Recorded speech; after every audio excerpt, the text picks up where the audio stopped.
Hey, my dear. Good morning. Good morning. I just wanted to say I love you. I love you back. We're going to have a lot of fun. Everything is ready to go, and I've already hit record. Okay. So we're just running and going to have a great morning. Everybody's going to be jumping in the next 10 minutes. This is our time to encourage them if they haven't done the survey. Okay. Do the survey. I think that'll, keep them going until we start. Okay. And we don't have to do like a lot of the highs and buys. Okay. And then,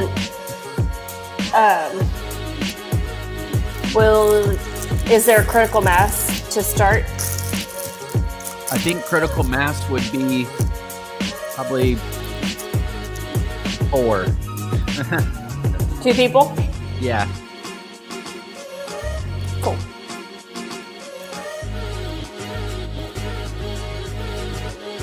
And I realized that we're going to be like, people will be jumping on and off, which is fine. So we'll just have to acknowledge them, I think, in the chat instead of like interrupting the content. Did you want me to send it to Matthew and Kelly? Yeah, you can do it again. Just say, hey, come visit. But otherwise, No, it's fine.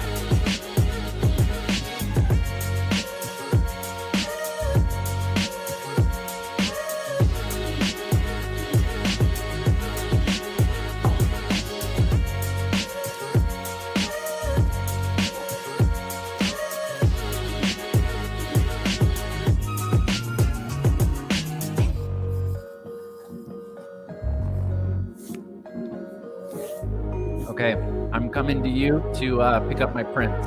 Okay.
I had just messaged everybody on Instagram. Do you feel like that's sufficient? Because nobody's opened it yet. No one's opened the survey? The message. message that I sent 30 minutes ago. Yeah.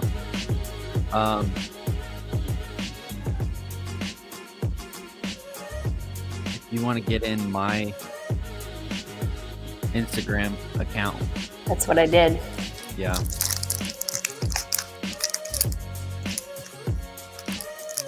Okay. Yeah, we just need to get that link and start sending it out to people, probably text. I don't have any of these people's numbers. Okay. I'm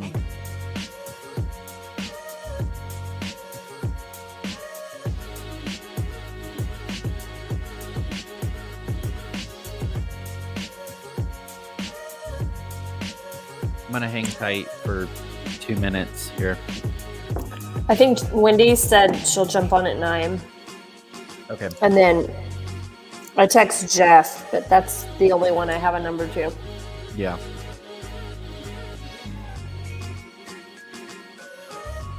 The only catch is, I would message everybody with my Instagram account, but my phone is being used. I messaged everybody on your Instagram. Yeah. With So your Instagram. Yeah. So that's what I would do. They just haven't opened it. I think they'll. Yay!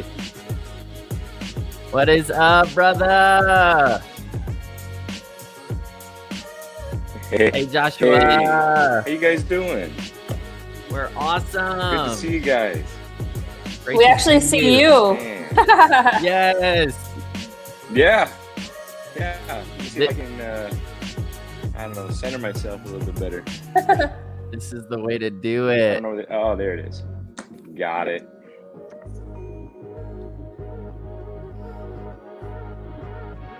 Dude, how did the Harvest Festival go? Oh, man. It was phenomenal. I think we might have broken 2,000 people attending. Woo! And that's all word of mouth. So that was pretty cool.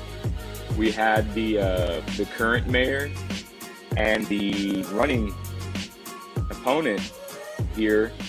Somehow they found out, so they decided to join us too. And we just got to share Jesus and turkey legs with everybody. So that was a lot of fun. That's awesome. Way to go. Yeah. Did you get to really, recover? really good. No, that hasn't yet to happen. I think that's going to begin No, not Monday yet. I think it'll probably happen on Friday of next week when we go to the beach. Wow. That's probably when recovery time will sit in. So That is amazing. lots going on. Hey, well, I'm trying to get a gift to you. I don't know what kind of phone you have, but I've got a phone cover, and it's got "Prepare to Go" there on there. So if it fits your phone, yeah. man, I will send this to you. Awesome. That would be What kind? amazing. I was looking at the merch the other day too. Oh, nice. What kind do you have? Yeah. I have an iPhone 12 Pro Max. I think that might fit it. I will double check. But if not, we'll get you one. Awesome. What a gift. Thank you. Yeah, for sure. No, man, you are the gift. Oh my goodness. When did you find out about the live streams? And then you've been on for months. Yeah. I actually found a window that I could get away during work, or at the end of work, I should say. And I just shut my office door, and nobody bothers me during this time. So it's pretty cool how that worked out. And that's my little 1 hour of me time to prep, get ready to go. And then I go back to everything else that I'm doing. So I'm a little hole. I'm so And blown as away for when by I that. found it, as when I found it, I caught you when you began it. I think it was episodes 1 through 5. Yeah. And then something happened schedule wise, I guess, where I just took off, didn't know where it went, and then it came back to my attention. I think at episode 49 or 50 or something like that. Yeah. So when I got adjusted to the school schedule that we have here for the ministry, I just find time to fit that in permanently, and praise God, it's worked out that way. That is so cool. Well, I see Mr. Stevens jumping on, so that's fun. And he'll jump back in.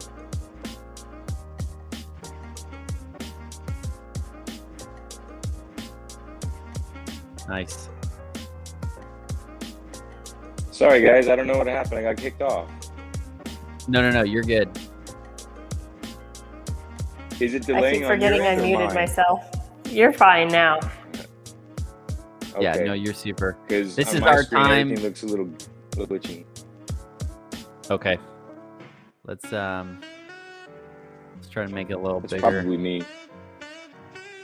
Hey, there you go. This is gonna be so fun. I'm so excited, and this is our time to just let everybody kind of hop on, get settled.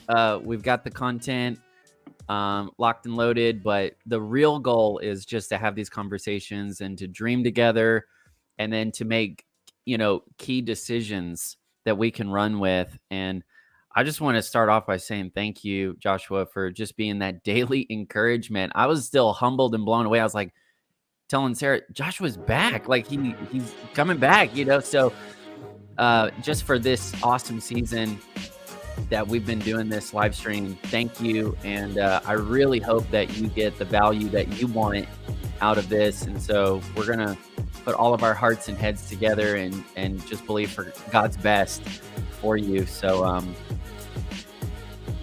let me,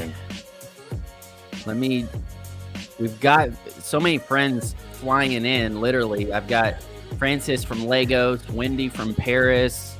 We got Essay. Steven, Essay, yeah, same place as well. What do you think is going on with the, should I drop let me drop one of my videos here. What do you mean? I can go off of my hotspot. No, I think we're fine. I'm just wondering what's going on. Maybe is it their Wi-Fi? I don't know. I can do my hotspot. Try it for now. Nice. All right, Okay, well, cool. welcome. Well, Steven's on. Good. Hey, Steven. Welcome, sir. Super. Let me try to get on that. The chat is going to be great, too. The chat will be a great way to communicate.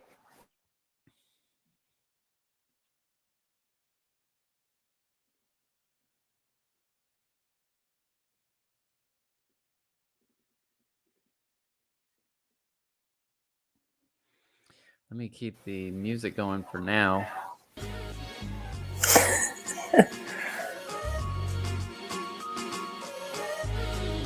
Welcome.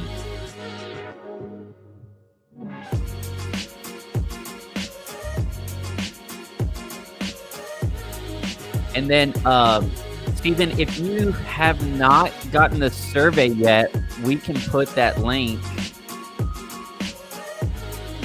in the survey. But just a survey to help me better understand how I can help you. I'm going to, share some of my best content. But even after this, I'll be looking at those links, at the surveys, and working for you afterwards. So kind of while we're getting everybody settled with all the technical stuff, we'll do that.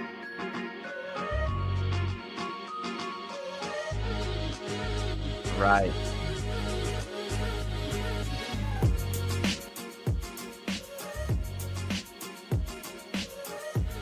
It is all good. Hey, what's up, Jeff? Good morning. Good morning, brother. This is so cool. Hey, well, I'm so excited. I'm going to pull my music down and we will get started. Thank y'all so much for pulling together and really just sharpening each other up. I want to welcome you to the, oh, y'all just keep making my day. Come on. Hi, Wendy. Hi. You got the cool birds in the back. Come on. So dreamy out there. Wendy, we love you. We're just so happy to see you face to face again. I kind of feel like it might be Jeff's birds. I don't know. Jeff's birds. Okay. I don't know. Hi, Wendy. Good to Hey. see you. For some reason, my the audio I'm hearing from y'all is really quiet. Okay. Let's I might try putting it in my car Bluetooth in a second if I can't get it turned up here. all right. And if there's, for whatever reason, you have to communicate to us differently, you can do it in the chat. There's a chat right on the side as well. But this is such a shooting star miracle moment, just to pull all of us together from so many cool places. And I'm just going to go around and introduce my friends to each other. And then I'll let them, I want each of you to just kind of introduce yourself and just what are you focused on as you go into 2022 in the future. But first up is Joshua, my friend for many years, and really kind of my comrade in Prepare to Go There. We've been going daily for weeks and weeks. And I'm just so thankful he's in ministry and he's in education and he's an amazing family man and just man of faith. And so I'm so grateful you're here, Joshua. And then I'm going to just introduce everybody and then we'll turn everybody loose. But Jeff Needham, he is in the Woodlands. He is a pastor with his family at a great church and family man and just a brother in arms. Wendy, our friend through Dwelling Place, is in Paris and just a brilliant, powerful woman and Internet of Things. And I can't even begin to describe all of the projects she's working on. And she does stuff. She has done stuff with the city. She's got a huge heart for the Lord and missions and revival. And so just really fun to put all these pieces together. Stephen, Mr. Dearman, is his claim to fame is a great friend and also Stephanie Needham's dad. And he's just a wealth of knowledge and he's got some new dreams and I think, some projects. Yeah, thank you. Some projects in his heart, and he's got a business in mind that he's going to be developing. So that's really cool. And then y'all know Sarah Joy, my wife for life, best friend, girl boss, and she'll kind of share what she wants. But right now, I know everybody's kind of getting settled with the technology. I'm just going to pray us in and just speak peace over all that so we can really enjoy and focus on this time. So, Father God, we love you. Thank you for pulling us together. We just speak peace over this time, and we know that you are going to speak to us as we encourage each other. I thank you that there will be a noticeable shift inside and out as we move forward. In Jesus' name, amen. Okay, so I want to kick it off. I'm going to prefer Sarah Joy because she kind of knows she can handle it. Sarah Joy, tell us, what are you focused on in the future frontier and what kind of value are you excited about getting out of this? Well, this is awesome. I feel like I'm at a place in my life where I'm trying to take on, I'll just say at least more than I have before. And so I want to know how to structure my time and really get into making my time work for me so that I can do more things. I have a blog that I do. Well, it's like a blog. You know, I make a YouTube video and I make a blog post every Tuesday. And that's kind of like the front of my creative sense. I also want to be creating a course for interior design in the next couple months. So I'm trying to work on that when I have time. And yeah, I also have some other projects in the wing. I like to work on, creating new products to put into my shop, but that just takes some time to sit down and get into that. And then I also have a podcast in the wing. So I really want to do all of those things in 2022, but I know I'm going to have to really have a strategy to get all that done. And so I'm looking forward to what you have to share today, because I know I need to apply it. Well, you're my inspiration, and we're definitely going to talk about time mapping halfway through. So that'll be great for you. All right, Joshua, take it away, brother. Yes, sir. Happy to be here. Thanks for putting this on for us. Got a lot of things going on as well. I'm full-time ministry, full-time school. The school that we have here is birthed out of the ministry, so practically live here. You guys know what that's like, I'm sure. And believe it or not, I think God's been really dealing with me in the sense of there's a lot of things that I'm a part of, a lot of things that I'm doing. But my main focus right now is, honestly, this is for my family. I want to be a better leader for my family so that they don't get lost in the God-given callings and assignments that He's given me. And I know that that'll translate over to what I'm trying to do for the school, for the church, and everything that I got going on. So actually, my first ministry is my family. So this is the biggest one for me here. And I'm just going to apply everything that I learned to everything else that I got going on. Come on. That's so good, man. I think self-leadership and vision are going to be the two, and time mapping as well. But those will be really targeted to what you're speaking about. And that's really good. Wendy, how are you? And tell us what value are you looking forward to? Yes. Hi, guys. Thank you for the invitation. So I'm doing great here in France. It's really cold, but I'm doing great.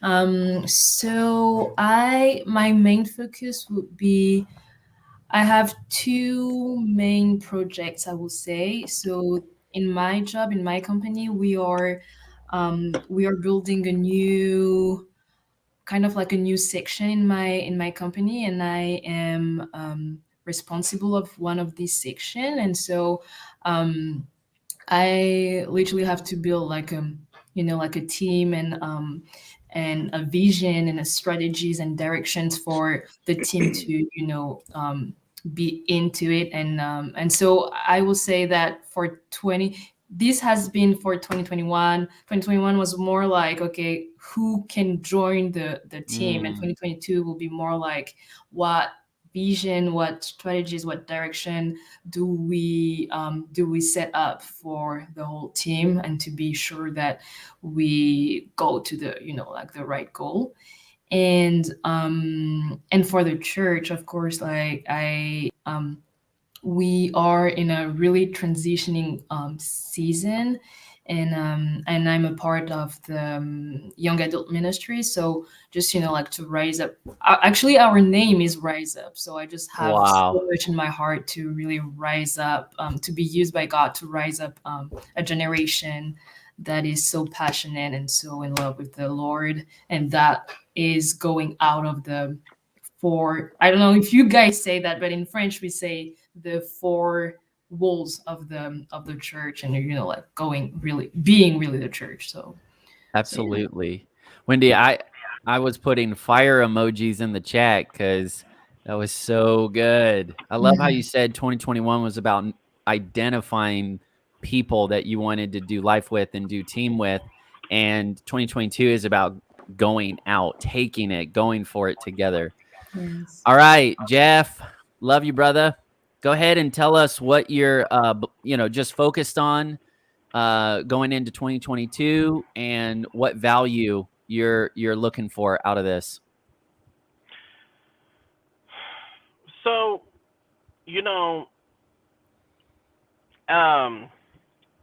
I got a few, so I got to pick. But I think for this one, I'm definitely interested in investing in developing in the team that God's put around the church and with 232, the young adults. And so just investing in them and talking about the team leading and stuff like that is definitely something I'm interested. Also, self-leadership is something I'm interested in. So whichever way it goes sounds awesome to me.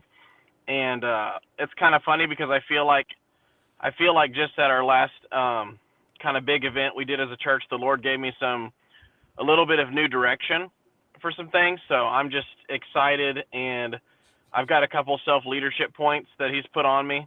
So really either way is exciting, and I'm just excited to be here. Sorry guys, my microphone, it was like really, really quiet, so I had to relocate, and now I can hear everybody, so we're locked in. That is the picture of 2022, learning how to adapt and pivot and get in the right place so that way you can be in the moment where you need to be. So that I'm just making a little sermon out of that. Perfect. Stephen, you are on it already. I was wondering, time mapping and leading yourself. Those are the two focuses he wanted to get into. So I'm ready to go. We're actually early, which is good. But Sarah Joy, before we take off, would you just kind of share your heart behind the Mastermind and just kind of explain to them what they can expect, maybe any ground rules that can help. And just know this is a very relaxed, relational environment. We're here for each other. There's going to be a time of content and then a time of conversation with every single topic. And if you got to come and go, that is fine, totally fine. The replay will be available. The slides and guides will be available.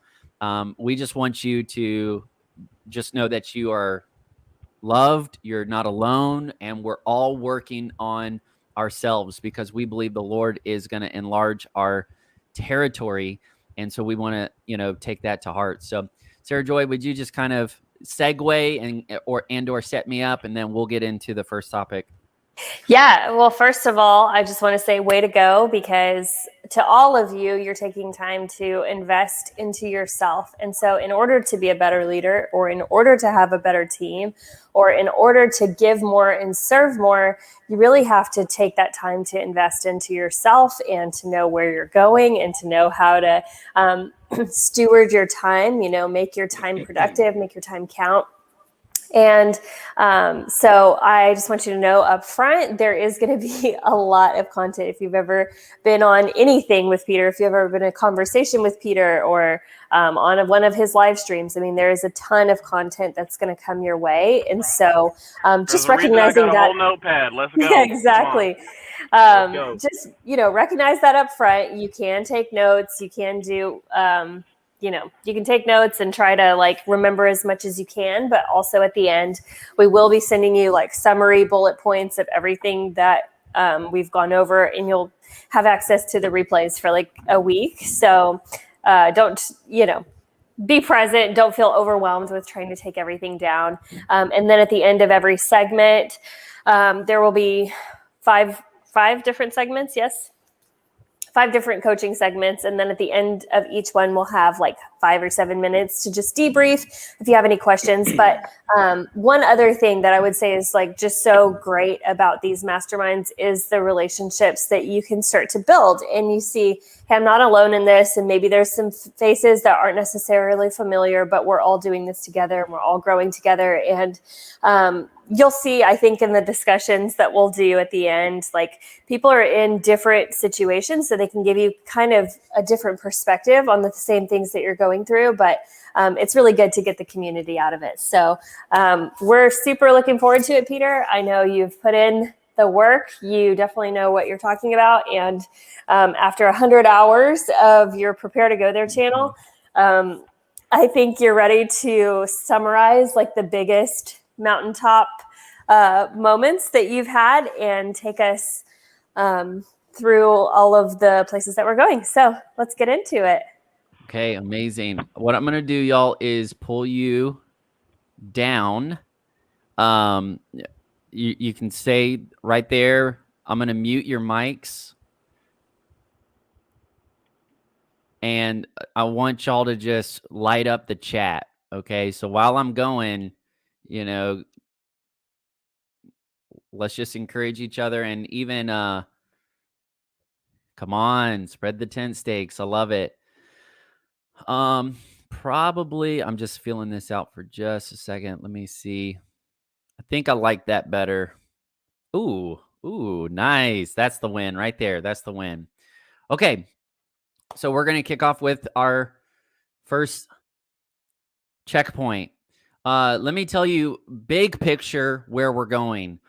This is the Future Focused Leadership Mastermind. Here's why we need to pull together. Here's why we need to get away from the everyday demands of life. It's because we start big.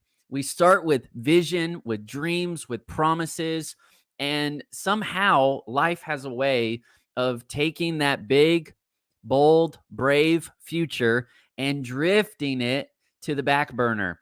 And then we have to do the initiative to get the future back on the front burner where it belongs. And so I want to ask you, are you keeping your future, where you're going, who you're becoming, what's possible, what's important? Are we living with hope, and are we living with vision, or are we just scatterbrained and, reacting and putting out the fires that happen with life? And so this is to kind of bring things back in alignment for you personally, to say, no, I'm going to keep leading with a future focus, and I'm going to keep the future on the front burner. And so the theme that was on my heart was to take on new territory with a team in 2022. And if you are ready to take on a team or take on new territory, go ahead and put some emojis, some fire, something in the chat, ready to go. And so as we go through this, we're going to have a guided journey. Part of it is guided, meaning 5 30-minute sessions. We're going to talk about 5 strategic areas that help us take on new territory. We're going to talk about self-leadership.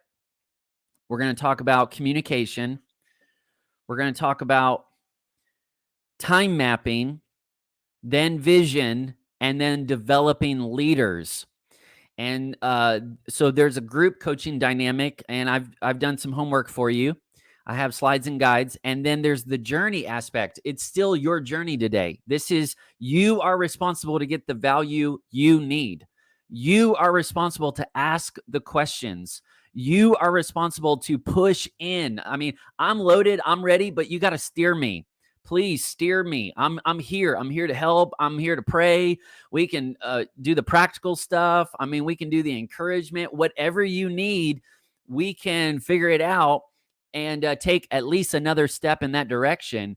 But there will be time for the open conversation. So I would ask you, please, take the notes, say, hey, you said this. Can we go a little further in that, or follow up on this? I had a question about this. Sometimes I might get too detailed and you say, hey, zoom out, slow down. Or you might say, Peter, that was cool, but it was a little too vague. Could you make it more specific? Give an example. I want to be helpful. That's my goal. I want to be helpful to you. And so you can be a part of that process. And then you'll see these as we go. We'll be taking little breaks. But session 1 is self-leadership. Every session will kind of have this structure. A core question. We'll share some insights. We'll look at the strategies to act on them, and then we'll debrief. right? So self-leadership. There's a quote that we're going to get into. Sean Cannell says, it's hard for people to follow you when you're going in 15 different directions. I mean, we are good and bad at that. Man, we've got ideas, we've got passions, we've got conversations and commitments, and our life is going in a lot of different directions at the same time. And that is fun for us. It's fun for us to have a lot of activity going on in our life because we don't want to be bored. We don't like the routine and the repetitions that actually build habits and growth. We like the variety. We like the activity, but that can be very difficult for the people we love and lead because they're trying to follow us. They're trying to follow what we're saying. They're trying to follow what we're thinking. They're trying to follow what we're doing and what we need to get done. And so we've got to learn, how do we lead ourselves well? And then that will translate into leading others. So the question today for self-leadership, and it is a big topic because I have just put in 100 hours of free self-leadership coaching on YouTube. And so the question we're going to target on is, what are the most important self-leadership practices that we need to model in front of our team? If we're going to take new territory in 2022, we have to have a team to do it. We have to have a team mindset. We have to have a team heart. We have to be thinking bigger. We have to be building other people. We have to be sharing the dream with people, but then we have to let people dream with us. And we have to be modeling self-leadership. Self-leadership is the make or break ingredient in your team. Self-leadership is the make or break. You will win or lose 2022 based on this topic, self-leadership. Craig Rochelle says the most difficult person to lead is yourself. Isn't that true? But here's why it matters. When we sow self-leadership, it will grow into servant leadership. When we sow self-leadership, it will grow into servant leadership. So this can become a ripple effect. It starts with you, and then it catches on to a few, and then it goes to more and more people. And now you have an empowering culture that is living with self-leadership, not a codependent culture. We don't want to create helpless thinking, hopeless living. We want to give people encouragement and empowerment and empathy to say, hey, we're not just going to give you the fish, right? We're going to teach you how to fish. So put in the chat, what other descriptions come to mind when we're talking about self-leadership? How would you define self-leadership? Put in the chat how you understand this, how you would summarize this. I would say personal responsibility, right? Self-leadership, leading yourself, taking personal responsibility. Let me see in the chat. Another thing would be working on yourself. Working on yourself. I love that. Sarah Joy says, personally growing as a leader and being disciplined at it. Another way we could describe self-leadership is a lifestyle of preparation. A lifestyle of preparation. You have a choice. Either you will go on with a lifetime of procrastination, or you will have a lifestyle of preparation. You're either going in one or the other direction. Either you're going the direction of procrastination, which is motivated ultimately by fear, or you're going in the other direction, which is a lifestyle of preparation, which is motivated by focus. Okay. Jeff says vision and diligence. I love that. That's so true. Vision and discipline get the job done. Wendy says being disciplined and consistent. Absolutely. And ultimately, it is leading by example. So we want to get into these insights and strategies. Here's why you have to lead yourself. You ready? Here's why you have to lead yourself. Number one, because you can. You can. Some people say, well, I couldn't, make decisions. I couldn't step up, and, you don't understand. It's too hard. I don't have the skill set. I don't have the time. I don't have the energy. No, you lead yourself because you can. You have more in you than you know. You have a God-given purpose.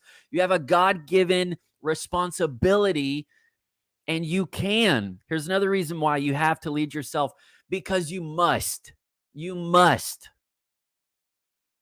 You must do this, because the future will not pioneer itself. The future frontier is out there, but if we don't take that initiative, take that step, if we don't move forward in that direction, no one else is going to do that. You have to absorb, you have to personalize, you have to feel how unique you really are. You are so unique that if you do not take these steps, no one else will. You are so valuable that if you do not fulfill that purpose, no one else can. No one else feels the way you feel, thinks the way you think, talks the way you talk. You may say, well, I don't want to sound like everybody else. I don't want to be a copycat. I don't want to be, just bandwagoning. You could literally say the same thing that has been said for 50 years, but the way you say it with your unique context and your unique experience and your unique points of view, when it comes out of you, it's fresh because you are the original. You are the original, and you have to go for it. You have to do this. Lead yourself because you can. Lead yourself because you must. I remember the day it really got solidified in me. It was the night before my wedding. Literally, probably one of the happiest days of my life, second to meeting Jesus. But I remember that night I was, just trying to do my best, to make this a good moment. And I was praying with the Lord. And the Lord told me the night before Sir Joy and I got married, he said, the kindest thing you can do for your wife is lead yourself. The kindest thing you can do for your wife is lead yourself. Because to the degree that you don't lead yourself, you are putting your responsibilities on her. And you are putting the burden of leading the family on her. You're putting the burden of fixing yourself, working on yourself, helping yourself. Now, I still need a lot of work, so I'm grateful. She's helpful and she's amazing. She leads me and inspires me all the time. But think about that. Either we will be a strength to our family, or we'll be passive and neglectful and, dismissive. And somebody still has to do that. Somebody still has to, take care of you and lead you and make decisions for you. So if you're not going to do that for yourself, guess what? Somebody else will have to. Don't be a burden. Be a strength. Don't be a burden on your family. Be a strength to your family. Don't be a burden on your team. Be a strength to your team. Don't be a burden on your church. Be a strength to your church. Why? Because you can. And because you must. Self-leadership is boiled down to your ability to be decisive. Your ability to be decisive. That is the skill set. It's just a skill. It's not a superpower. It's not a gift like some people have and some people don't. It is a skill that you and I can learn. You and I have to learn. It's the ability to make decisions. It's leveraging your agency with wisdom. Realizing that, hey, you do have agency, therefore get wisdom. You will have consequences for your choices. Therefore, go find the right tools. That's your responsibility. When you grow as a self-leader, you are a self-learner. You are self-motivated. You're encouraging yourself when no one's around. You are evaluating yourself. And self-leadership's not everything, but you have to start somewhere. You lead yourself, then you lead others, then you lead through others. If we're not careful, we will skip the root structure and try to get branches and fruit and wonder why it's not happening. And it's because we're skipping where the real growth happens. Real growth happens underground when you're working on yourself, when you're doing the necessary unnoticed preparation. And so many people don't want to do that. And we bypass the fact that much of your life, much of your time is not on a stage. It's not in front of other people. It's you with yourself and the Lord figuring out that preparation process. Are you stewarding that time well? We will find out soon enough. Grow your team with self-leaders. If you want to grow your team, if you want your team to take new territory, you have to populate your team with self-leaders. Man, that is a filter for a great team member. Can they lead themselves? Can they motivate themselves? Can they correct themselves, course correct themselves? Man, do they have that spark to take ownership? We're going to talk about the 3 best practices that are most essential to model in front of your teams. But have that vision, have that value. I want get it done people on my team. I want people that have the empathy and empowerment to go make something happen and to serve for the sake of others. And you can empower the people on your team by sharing self-leadership. Share self-leadership with them. Now, I have a blog article I'll share with you later on, but it's the 5 myths of self-leadership. And the main idea is that self-leadership is not selfish. Self-leadership is not selfish. It's not just, self-care, treat yourself. It's self-leadership. Lead yourself. You've got to lead yourself. And you do that by being willing to make decisions. I will tell you the difference between a self-leader and someone who isn't, is are they willing to make decisions? Will they make the decision? And it starts at simple ways. It's like, hey, where do you want to eat? Well, I don't know.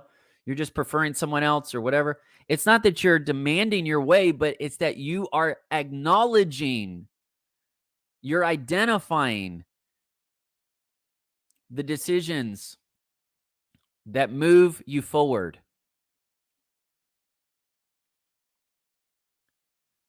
When you begin to see and feel indecision in your life, attack it immediately. Attack it immediately. Because it will cost you time. It will cost you confidence. It will cost you credibility.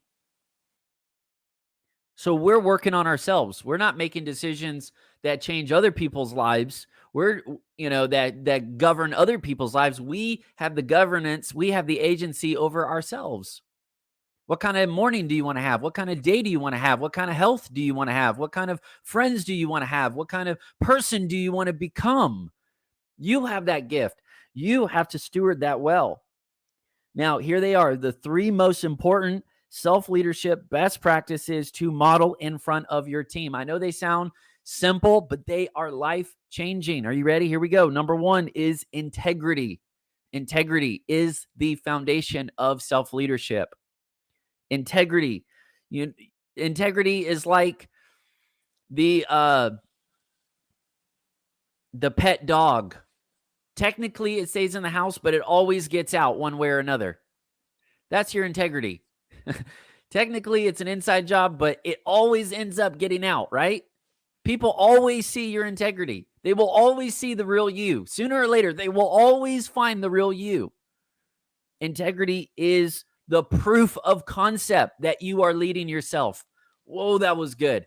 Integrity is the proof of concept that you have already been leading yourself well. You know what it takes to have integrity? There's a hidden word in there. It's called grit. Grit. Grit helps you develop integrity. It's saying no to yourself. It's saying, no, that's not going to take me where I want to go in the future. It's saying, no, that's not going to shape the person I want to become one day. It's saying, no, that's not going to fulfill my ultimate desires. It's saying, no, I am not going to do this for temporary gain, but I'm going to keep going for a bigger prize ahead. And integrity is working on yourself when no one's around. Integrity is contagious. When you have a life of integrity, you don't have to put it on a billboard. People see it. Your team sees it. And they have to know that your yes is your yes and your no is your no, and that you're being authentic. And this is the thing. Everybody's pushing their quote, their truth, right? Well, this is my truth, and this is your truth, and this is our truth. And there's only one truth. Okay. And you've got to live authentically in a holistic way. Integrity is understanding that you are unique, that you are valuable, and you live life on multiple fronts. Okay. Integrity realizes that you have multiple fronts in your life. You have your family, your leadership, your team, intellectual, hobbies, spiritual, all these dynamic parts of your life that make you you. And that is what makes you unique. It's not just that you are a pastor or that you go to college. There's a lot of other people that do that. But when you factor in all of those unique combinations together, that's you. That's you. And so many people, they try to push forward with a very narrow view of success. They push forward with a narrow view of success, thinking that they're being authentic, but really they are fracturing their authenticity. They are separating and severing from the synaptic connections in their life story and their life's work. So you are not just your blog. You are not just your business. You are all of those fronts being fused together into the integer, into the integrated whole. You're becoming whole. You're becoming the whole person, the whole story, the whole journey is happening at once. And integrity realizes that and says, I'm not going to feel pleasure or feel satisfaction or feel success or feel significance in one area at the expense of all of these other areas. For instance, I'm not going to sacrifice my family in the name of ministry. I'm not going to sacrifice my future for the food I'm eating today. I'm not going to, you're thinking of all of these dynamics, and integrity requires us to have an integrated worldview. You have to have an integrated worldview to understand how all of your choices are factoring into the real you, the bigger picture. Self-leadership understands that. That's why we're always making investments in the day-to-day. That's why I'm always preparing to go there, because I realize it's not going to pay off today, but it will pay off one day if I consider how I'm working on the integrated whole. Am I focused? Do I have that multifaceted focus to be thinking of these different areas in my life? I'm going to tell you a very personal, surreal, crazy story. And long story short, I was having a conversation with Sarah's dad, and he blew me away. And basically, he was explaining some things to me, and he was sharing some plans that he had been working on to take care of his family in the event, in the contingency that he graduated to heaven first. I was blown away. He realized that that was actually his responsibility, and he had to take responsibility today.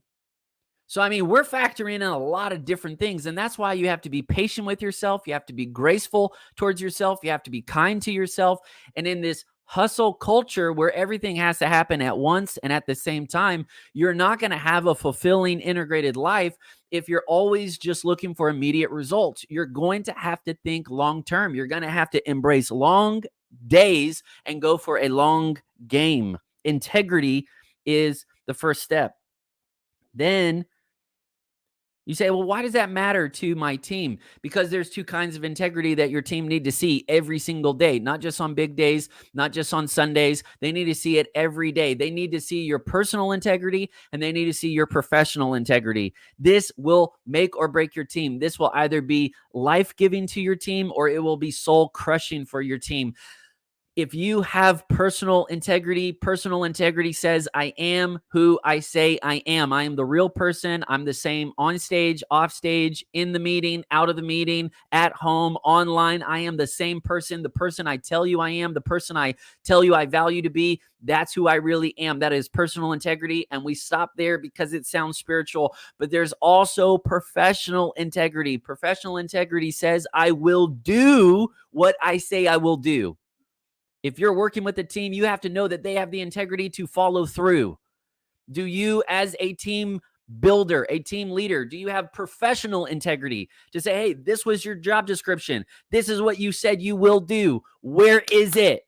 You say, well, I have integrity because I don't kill. I don't steal. I don't, gossip. Yeah, but do you follow through on what you promised your team you will do? That's a form of integrity. We're not going for 100% batting average in day one, but we have a direction. We have a trajectory that we are working towards, and understanding that your integrity is going to be a foundation for your self-leadership. When people see your grit, they get inspired. They say, I can do it too. I'm going to be a strength, not a burden too. All right, we got to speed this on. Next is intentionality. The second thing that we have to have is intentionality. Listen to this. Without intentionality, you are working against yourself. Think about that. Without intentionality, you are working against yourself. You're building blocks on one side. You're forgetting about what you just did. And then you're tearing those stones down to go build another part of your castle. You're constantly, without intentionality, they're not integrated. All your thoughts, all your plans, all your goals, your scheduling, your commitments, your calendar, your conversations, you're all over the place. And if you're just living in these silos, then you're tearing down things that you've been building up in other areas. But when you are intentional, you're not working against yourself anymore. Now you're force multiplying your work. You're integrating it. You're bringing it all together. Now you can do one thing and it affects multiple areas for the better. Intentionality. We're going to talk a lot more about intentionality in the morning. Okay, make intentionality your superpower, your gift to the world. Man, when I look at the life of Jesus, he was super intentional. He was very intentional.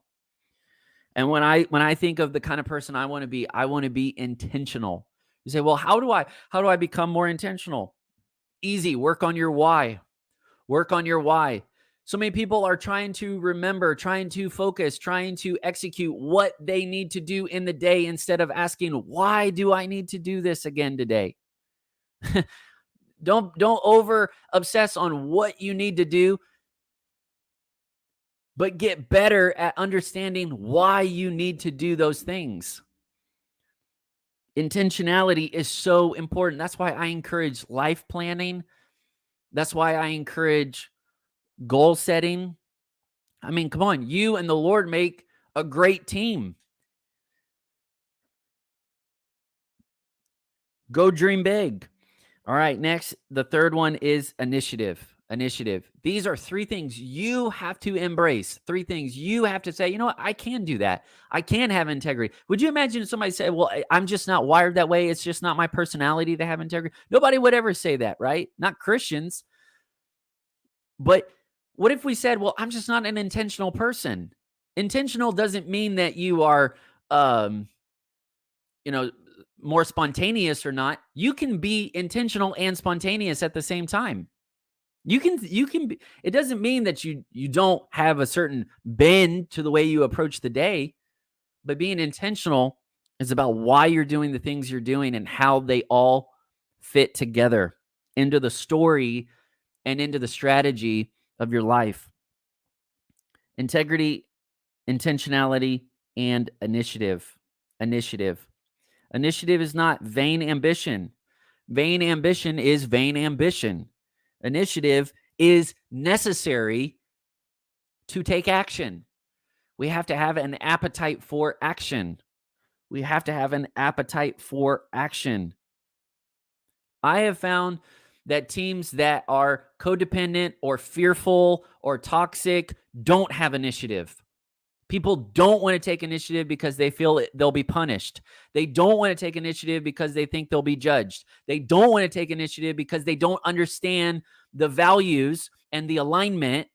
And so we don't want to take initiative because we think of the consequences that'll come back and get us. But when we are dreaming together, when we're growing together, when we have shared integrity, when we have shared intentionality, then we have the freedom and the encouragement to go build, not tear down from each other. This team tearing down from that team, this schedule tearing down from that schedule, this commitment tearing down from that commitment. What if we all said, hey, we are going to have integrity. We are going to work on our intentionality. And then that's going to give us the room to run and go take initiative. You know, initiative is actually the means, the mechanisms of servant leadership.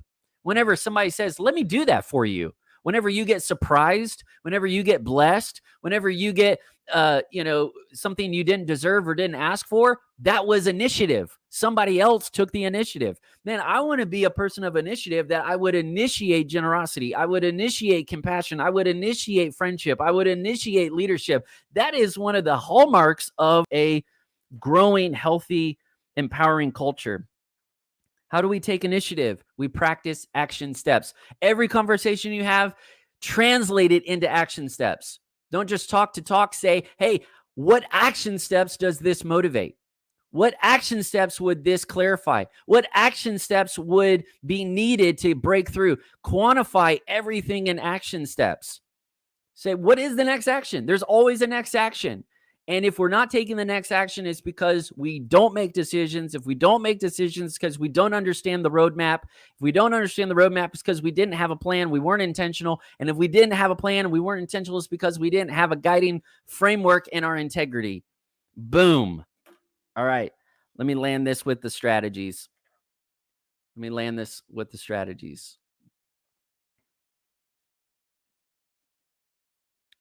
they are. You ready? Number 1, I want you to get Future Fridays.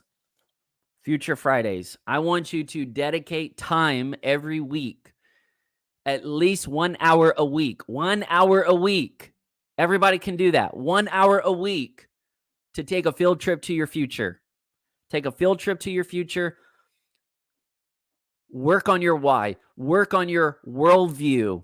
Work on your systems, your processes. Be intentional. Develop intentionality by taking field trips to your future. You need time. You say, well, I'm a leader and I don't want people to think that I'm not doing anything. No, if you don't have a plan, it means you weren't doing anything. If you don't have results, it means you weren't doing anything. If you don't have encouragement, it means you weren't doing anything. I have to get away so I can get ahead. I have to get away so the team can get ahead. I have to get away. That is my job. If I'm always there, then what is the team doing? What does that say about me as a leader to empower other people to take initiative? Man, if they can only get stuff done when I'm micromanaging them instead of bringing supervision, come on, not supervision has been contaminated into micromanagement with a different name. Supervision means I've seen something in that person. I've called it out. I've made room for it. I've given tools so they can develop it. Supervision is empowering and future focused and hopeful and intentional. But we don't get that if we're always in the fog of war. We get that when we make the decision, it's okay to opt out right now. And it's an appointment. It's a schedule. You would not break it. Future Fridays. It's an off limits day. It's not an off day, but it's an off limits day. Offline, off limits. Man, I'm getting away. I got to get on that. All right. Next strategy is a weekly planning session. You have to have a weekly planning session. Weekly planning session. You could do this in 30 minutes. You could do this. We're going to talk more about it with time mapping, but that is so important. And then the last strategy is I want you to master the morning. Master the morning. What does that mean? I want you to make a game with yourself to beat the sunrise. Beat the sunrise. Here's the way you play the game. First level, level one, master the morning. Level 1 is, can I wake up before the sunrise? Can I wake up? Can I wake up before the sun? That's level 1. Level 2, can I wake up and read my Bible before the sunrise? Level 2. Level 3. Level 3 is, can I wake up, read my Bible, and work out before the sunrise? Sarah Joy and I are still working on that level. You know, whatever it is, do the life-giving parts, do the things that fuel you, do the things that focus you, do the things that enrich you before the sunrise.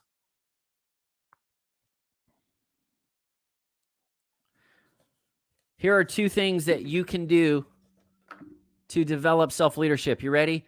Number 1, be present. Be present. Number 2, be prepared. Be prepared. That is my scorecard for productivity. That is my scorecard for productivity. Was I present with the people in front of me?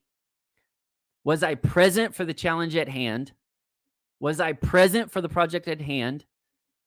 And if I'm present, then I am doing the work of preparing for the future. I'm preparing someone for the future. I'm preparing a goal for the future. I'm preparing a schedule for the future. Do you see how everything we do now leans forward, not leans backward?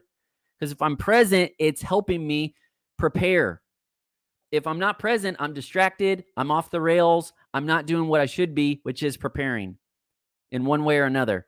Now, the second aspect is, am I prepared? Whenever I show up to this mastermind, was I prepared? Was I prepared with my notes? Was I prepared with my slides and guides? How many of you saw me when you jumped on? How many of you saw me? I was running around. I wasn't ready. How many of you saw me with my music on, ready to go? I was prepared. See, this scales at every level. This is for volunteers. This is for family members. This is for leaders. This is for businesses. It's so easy. Be present. Be prepared. Be present, be prepared. I want to be prepared so that way when I'm hanging out with Jeff, I'm not distracted trying to answer emails. I'm missing the moment. I'm missing the miracle in that moment waiting on me because I wasn't prepared. But then equally, if I'm not focused right now, then I'm not getting ready for the next thing. So it's a circle. It's a circle. They feed each other. They serve each other. They go together. All right. Talk openly about your self-leadership with your team. Talk openly about your self-leadership with your team. Tell them, I'm working on myself. I'm excited about seeing me level up, and I want to help you level up. Start a movement of self-leadership. Get a big vision, find the one-person version of it, and then you become it. Woo! All right, let's go to the follow-up. I'm going to bring y'all in. Let me hear. We're going to go through this framework in a little bit, but first off, I want to just hear some feedback. Just, rapid fire. I'll start with Sarah. How are you feeling? You feeling overwhelmed? You feeling fired up? What's coming alive in you right now? What's speaking to you right now? Let's just get some rapid fire and then we'll work through these topics. Yeah, really good. I am definitely feeling motivated. I don't know how you couldn't feel motivated after something like this. And I see a lot of people putting supervision in the chat. That's good. I want to implement just really my weekly planning. I feel like I join in on your Future Fridays, but I need to personalize them a little bit more and then really get into my weekly planning sequence so that I'll be really organized and ready to take on a team as it grows.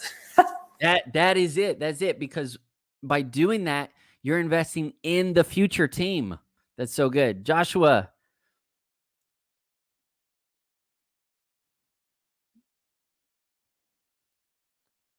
Team just starting a movement of self-leadership, that it's not just about business so much, it's about enjoying life together and growing together in whatever level they are and whatever level I am, because we're in the same boat. We're all trying to level up. We're trying to get better. So when they see a leader is interested in what they are doing personally and that we're all in this journey together, I think that would excite the teams to be a little bit more intentional about being prepared when they arrive to the team sessions. Yes, absolutely. Jeff, what are you hearing, man?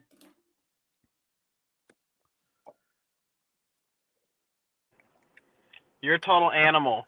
I just said it in the chat, bro. This is next level. And I've heard you talk about leadership a lot, but this self-leadership stuff is speaking to me. I think this is my session right here. This is definitely what I needed. And I just love it because the Lord's, he's been talking to me a lot about me, and how my daily, how I'm operating. And so it just kind of, this is all dialed in with it. Thank you, man. This is awesome. Beautiful. Okay. Wendy. Yes. Wow, that's so good. So good. I kind of like join what Joshua said about, starting like a movement of self-leadership and how you can, how can I say that? How you can bring that to your team as not like a burden thing, and not like something, kind of, how to say that, but something really light and really enjoyable to do it as a team, and how we can, because we are doing it for ourselves, how we can, when we come together, how we are, how, because I am doing that, I am a strength for my team, and how we can, bring that to every single member of the team. And I just love that. Yes. Perspective. Yes. And my favorite part was building with intentionality. Yes. You don't build one wall and knock down another wall without being intentional. It focuses your effort, and that's big. So yeah, that's so good. Hey, I want to give y'all a homework or a resource. There's a great book called The One Thing by Gary Keller.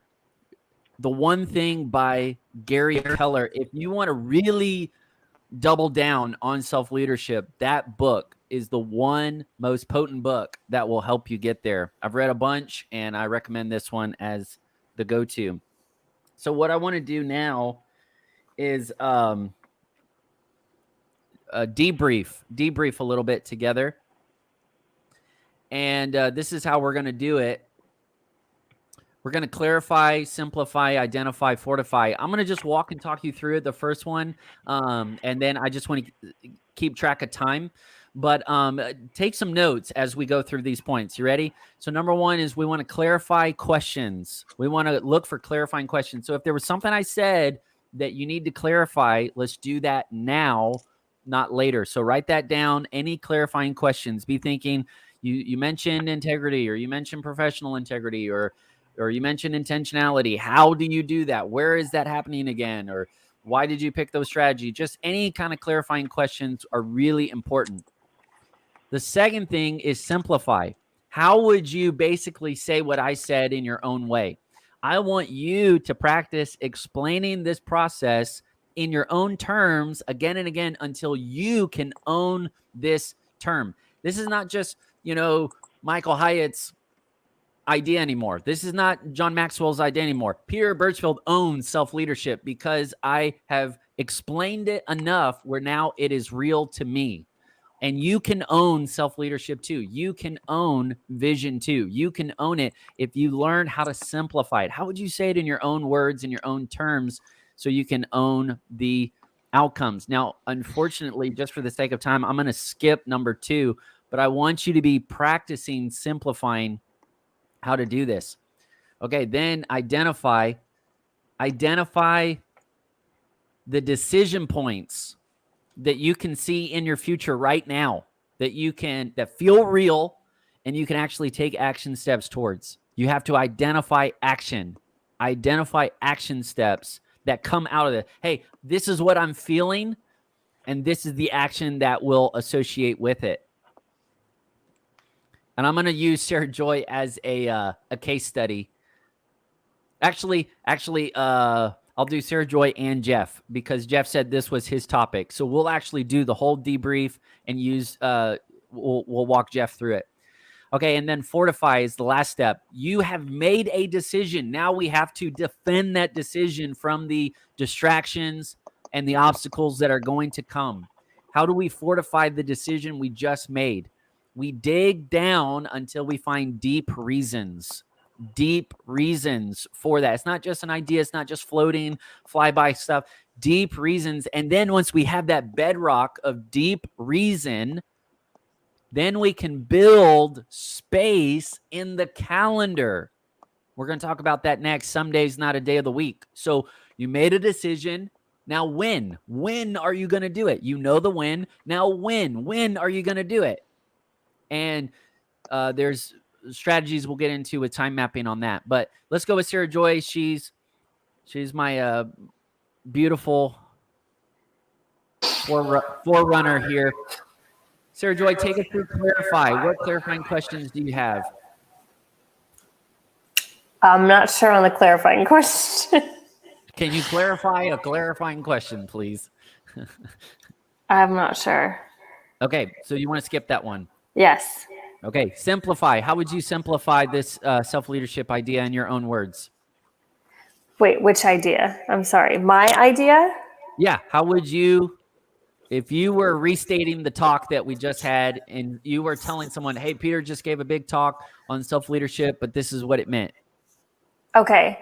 You have to get clear in order to understand your future and invest the time in yourself so that you can take other people there. Boom, boom. That's so good. Okay, Sarah Joy, were there a few decision points that were cropping up while you were listening? Yes, I feel like I said it before, but I need to be organized in my workflow and what I do and where I'm going so that I'm able to bring on a team. Like I have to be organized enough to like include other people. It can't just be my messy workflow because then I'll be stuck in it forever. Ooh, fire. I'm putting fire in the... Oh, hold up. I got to get my emoji going. Say that again, Sarah. So it can't just be my messy little workflow because then I am the only person who knows how to work it. I got to clean it up so I can bring other people into the team. Oh, that's so good. Okay, Sarah Joy, fortify. Is there a reason or a space in your schedule that will help you fortify this? I mean, I don't know about reason. I feel like deadlines are usually my reason. Like I give myself a fake deadline and then I clean up or get my stuff done before that fake deadline. So does that work? Absolutely. Okay. And then space in your schedule to implement the decision point. You said you wanted to clean things up, but... Mm-hmm. I feel like I'm just going to need to do probably like theme days. I mean, I'm waiting for your time mapping session, but I feel like theme days like might be my favorite idea. And I work on this day. I work on this day. So yeah, good. That might be like the space in my schedule. That's very, very good. Okay. I want to brag on what Steven said. He defines self-leadership as preparing to lead stallions. I love that. Preparing to lead stallions. All right, Jeff, this was your session. Let's run through rapid fire. Do you have any clarifying questions, Jeff? No, I understood everything you said and I loved it. Okay, simplify. How would you simplify this? I would say so. I just really liked your building illustration that spoke to me, thinking about Nehemiah. So I would say self leadership helps you build the wall instead of tear it down. That's it. Okay. Because you're always doing something. Your time is always doing something. That's what I saw. So it's either going towards a purpose or you're maybe just creating rubbish that's in the way that you're going to have to move because it's actually where a road's supposed to be. But you don't have a plan, so you put your supplies in the wrong spot, kind of thing. So good. I love that. Okay, identify. Jeff, could you notice any decision points that were emerging during this time of insight? I really like your before the sunrise challenge, and so Okay. I think that's just an easy win for me. Is you stack your most important, most intentional things early. And for me right now, it's actually like the eating and the exercise, because it's funny because I feel like the Lord said that's where I really need to that would raise the water level for my life and my energy. So that's kind of but I can have that all knocked out in the morning. Yes. The food, the planning for the food can be knocked out in the morning. The round one of exercise can be knocked out in the morning. And so all of those things could be done, before I even go into work or go into my first meeting. So yeah, the most important work requires intentionality. Oh, Let's go. All right, I'm going to bring Francis in a second. Welcome, Francis. I'm glad you're here. All right, Jeff, let's do the fortify. What are you thinking of time-wise? You already said the morning, so I'll take that as the answer. Anything you want to mention on fortify? I would just say fortifying your reason is that self-leadership is contagious. So is one thing I was hearing for your team. So if you're leading yourself, it's going to be a lot easier to lead your team, inspire your team, and push them to be intentional with what they're doing as well. So that's it. That's a fortifying reason for me and for my family, etc. Very, very good. Guys, we're going to take a quick break. I'm going to just put on some music, kind of reset. Feel free to stand up. Any kind of break. We'll be right back in about 3 minutes, and we'll get into the next session. All right. See you in just a bit.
Y'all, I am so blown away by this Future Focus Leadership Mastermind. I'm going to pull Francis in first and just have a conversation with him. Feel free to kind of listen along if you want. Francis, are you there?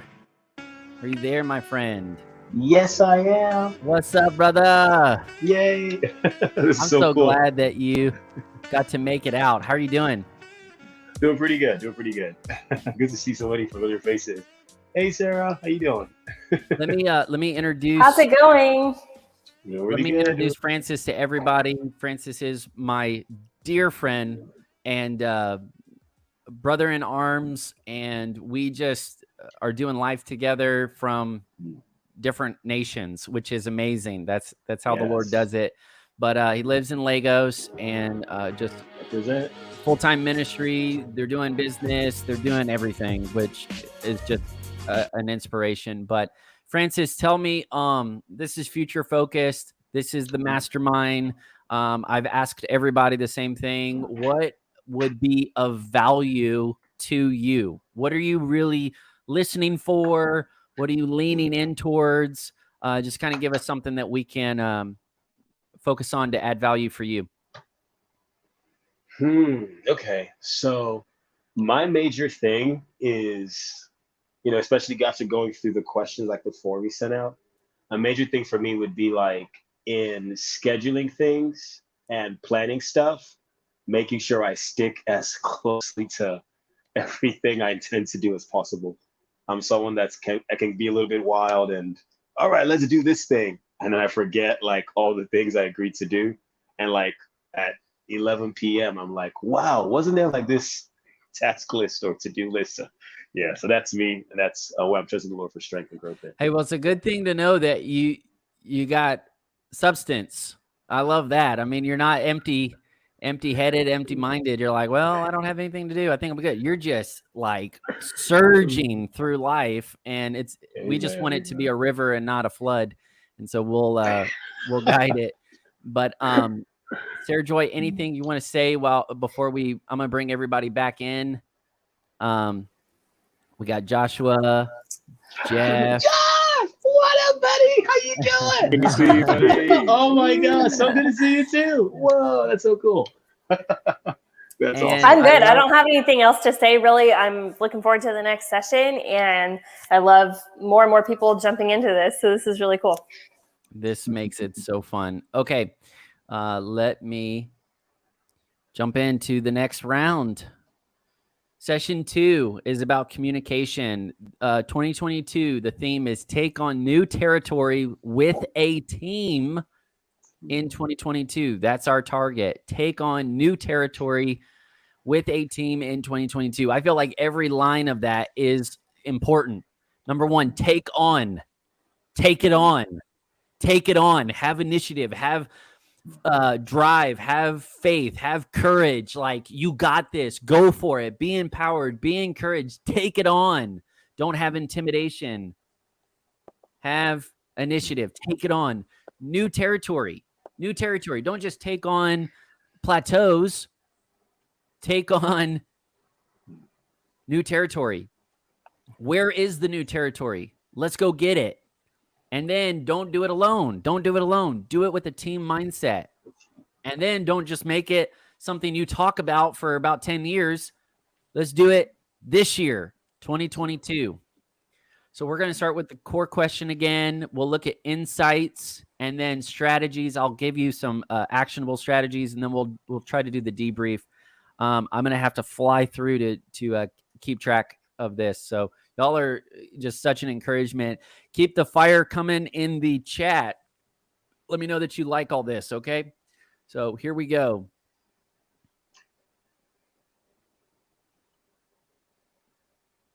All right, good. The core question we want to focus on is, how can we better communicate new ideas and new initiatives effectively? It's not just communicating like having better grammar, which is good, or, saying please and thank you. We have a focus. There are new ideas. There are new initiatives that must be conveyed. They must be carried out. They must be carried on. But there's like a language barrier. There's frustration. There's silos, intimidation. How do we actually unite people, bring alignment, bring synergy, and actually communicate it effectively. I mean, when we say new ideas, the first question is how new? How new are we talking here? I mean, we're talking about new stuff. We need new ideas. We need new initiatives to take new territory. And if we don't know how to even understand it, how are we going to brand it and brand it on the people that listen, brand their hearts, brand their minds with that idea? And then how are we going to expand that idea into a bold identity? A big idea can become a bold identity. A big idea can become a bold identity. And the way it grows is through our communication strategy, our communication approach. Here's a quote: "We look to the future to know what to do in the present." I love that. We look to the future to know what to do in the present. So, communication is how we as leaders navigate the new. You're navigating the new right now. Communication is also how we negotiate the unknown. Big ideas can grow into bold identities.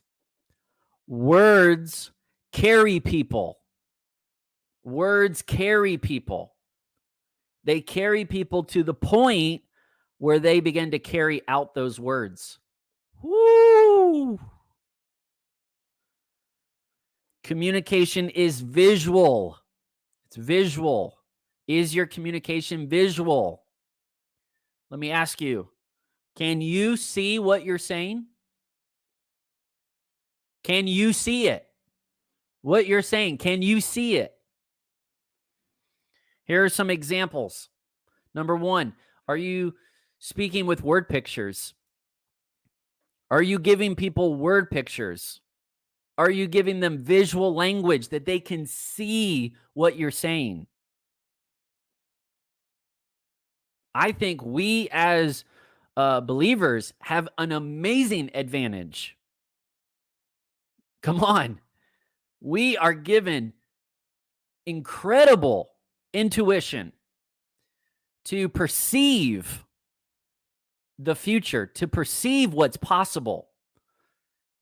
But now we're learning how to communicate it. We're learning how to bring language to it. The landscape is unknown to them. They've never been there before. We have gone out personally through the self-leadership phase, and we've been exploring and expanding these new ideas. Hey, I think I have a new business model here.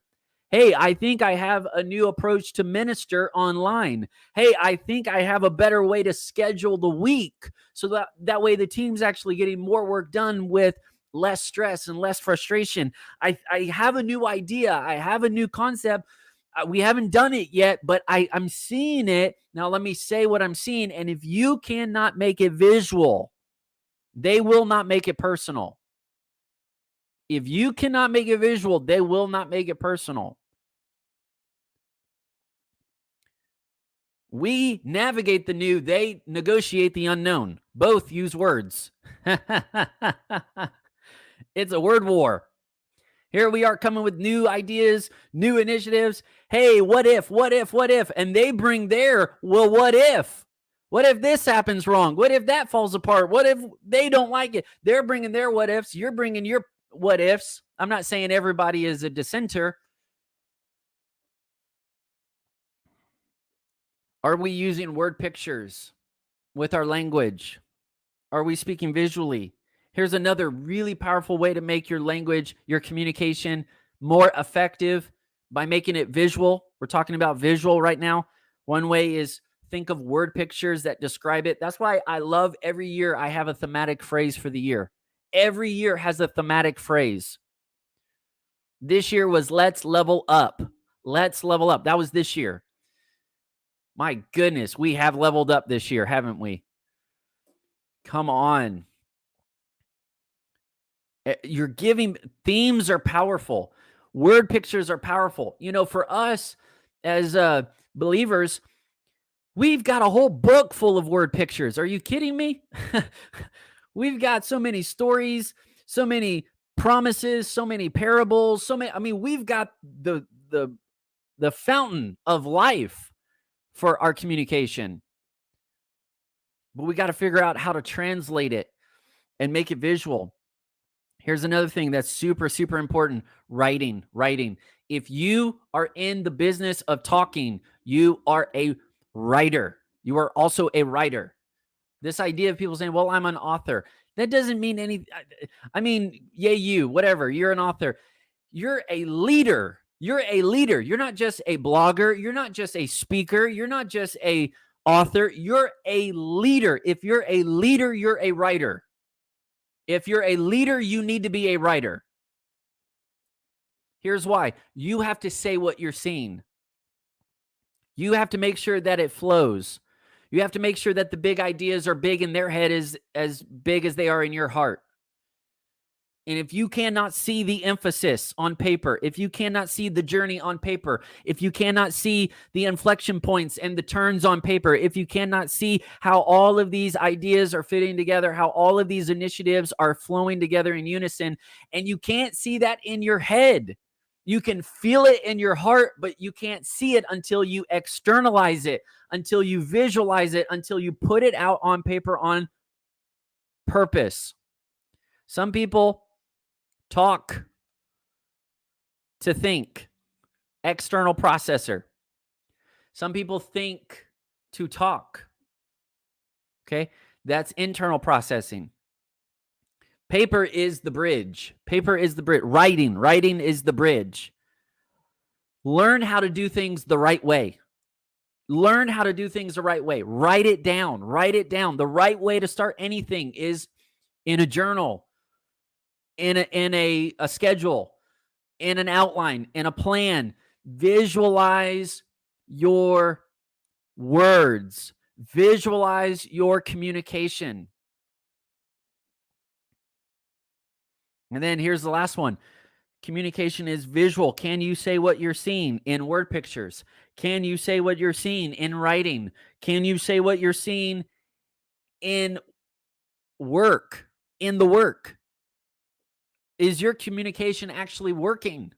Is your communication working for you?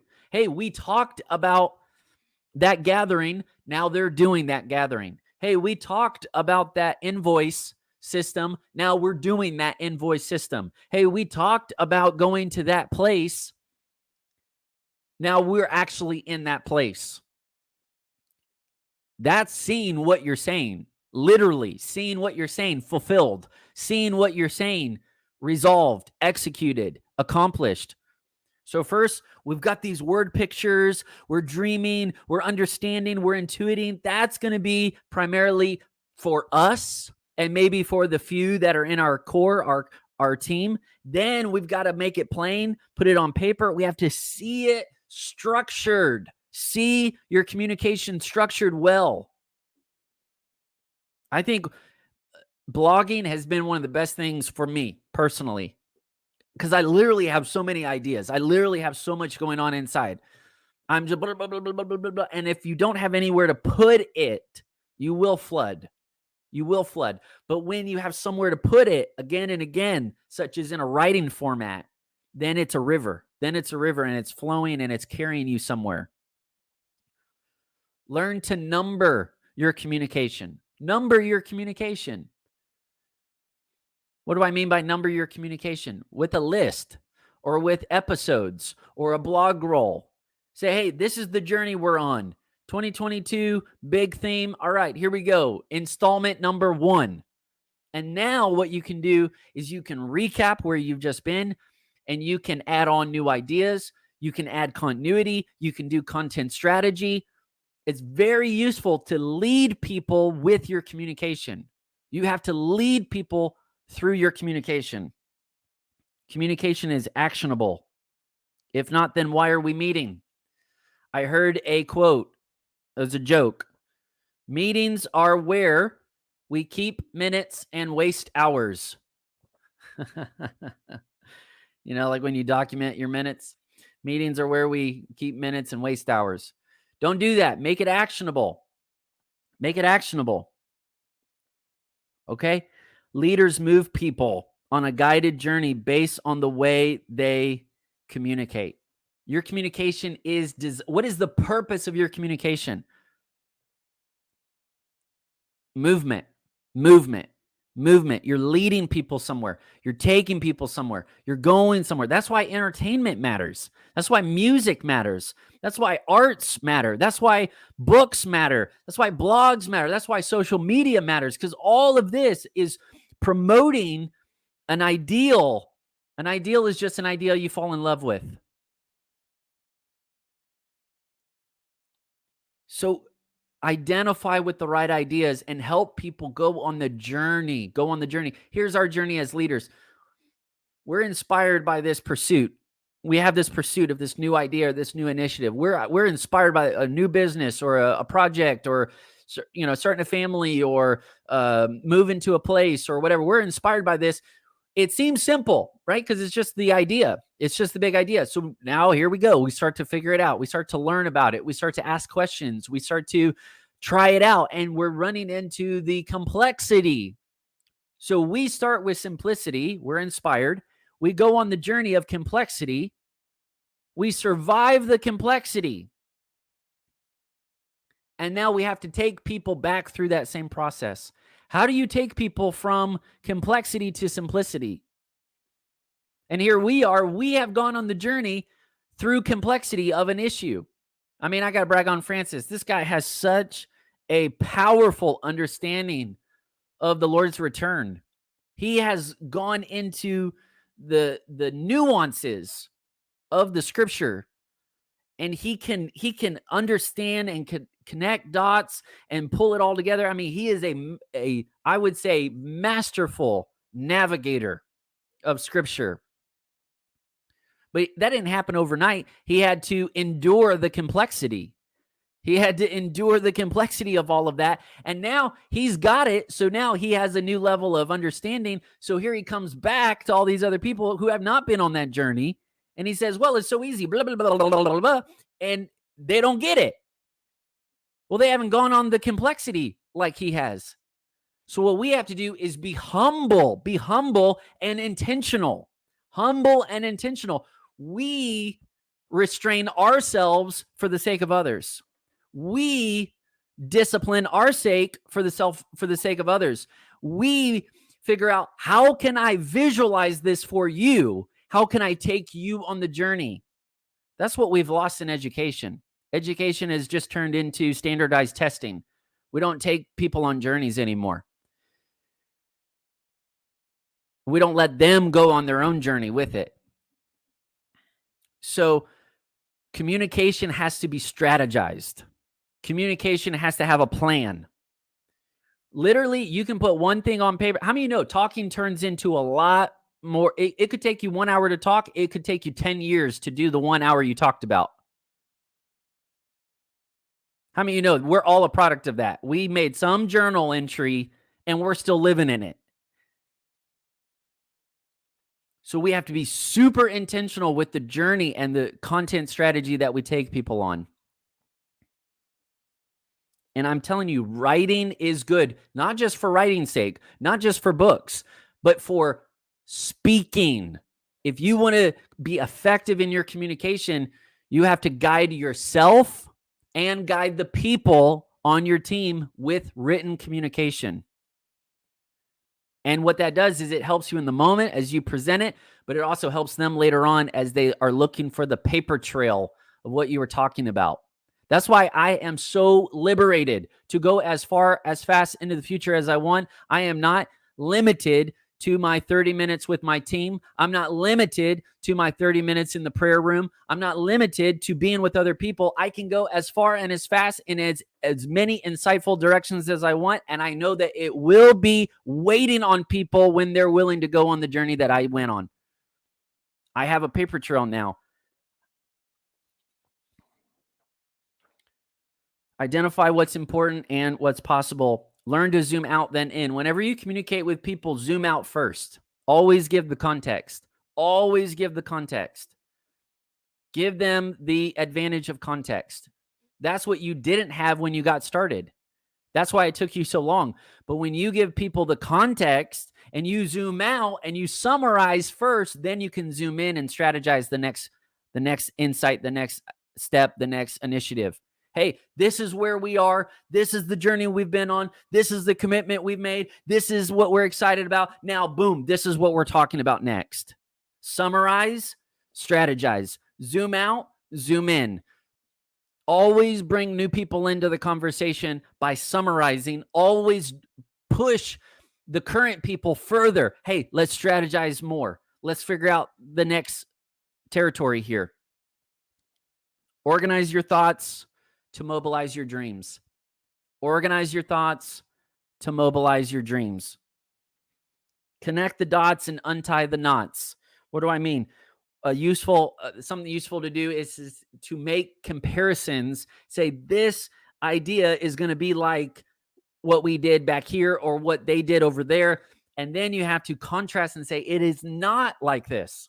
That's a very effective way to communicate a new idea. Discipleship is not just being in a classroom.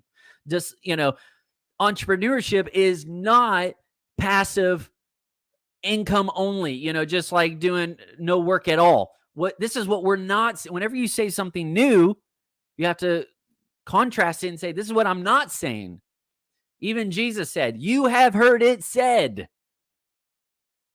Do it this way. This is not what I'm saying. So understand this is new. Everything you're doing from here on out is new. Every topic you take on with your team from here on out is new territory, and you have to proceed accordingly.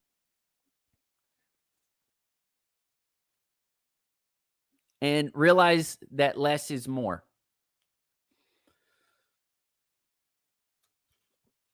I will tell you an example. We made a mission statement for our church community. We have been on that same sentence, one sentence, and we have unpacked it. We have prayed into it. We have taught on it. We have trained with it. We have used that one sentence. It is so durable. Whenever you get a really strong sentence, a guiding phrase, it will grow into a conviction. If you don't have a strong anthem, it will rust into a cliche.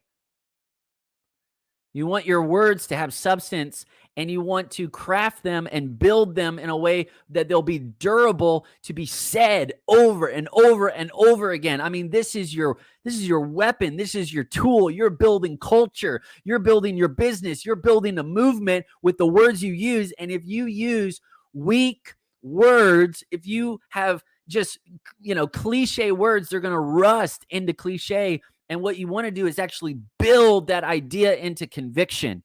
And now the more you say it, the stronger it gets on the inside of you. All right, so let's get into some strategies. Number one, go for guides. Go for guides. Go for guides. I mean this in two ways. Number one, be the guide. Don't be the hero, be the guide. Take people on the journey. Say, hey, this is your journey. This is your story. This is your idea. This is your initiative. I'm here to help you. This is not about me. It's not just listen to Peter time. Future focus. I'm here for you guys. I'm helping you with communication, self-leadership, and all. Home Depot, man, you can do it. We can help. You can do it. We can help. Go for the guide. Also, though, go for written guides. Written guides. I really, really encourage written communication. You can do bullets. You can do outlines.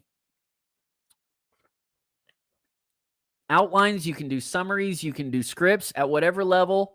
You can do it, but you have to do it. You have to do it. Even if it's your own personal private preparation, you have to do this. Here's why. We don't want to do it because it takes time, and that's what you need. You have to put in the time. You have to think through it. You have to process it. You have to prepare it. You have to work on it to make it easier for others to understand than it took you to understand. Man, I know the journey you went on. It was personal. It was even painful at points.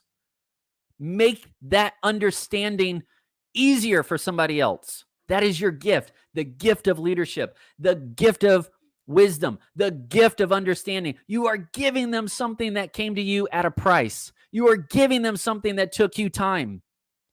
Give them that understanding. They'll inherit that, but then they'll contend for something else because they didn't have to waste time trying to understand what took you years to figure out. They can keep going. Woo! Make written guides, written communication. I'm telling you, practically, whatever you're trying to communicate, if it's a process, if it's a project, if it's a calendar, if it's a schedule, it takes less time to write than it does to waste the time. It takes far less time to write it down and get it right and intentional first than it does to undo and redo and unravel and try to patch it over and do all the damage control. Don't do that.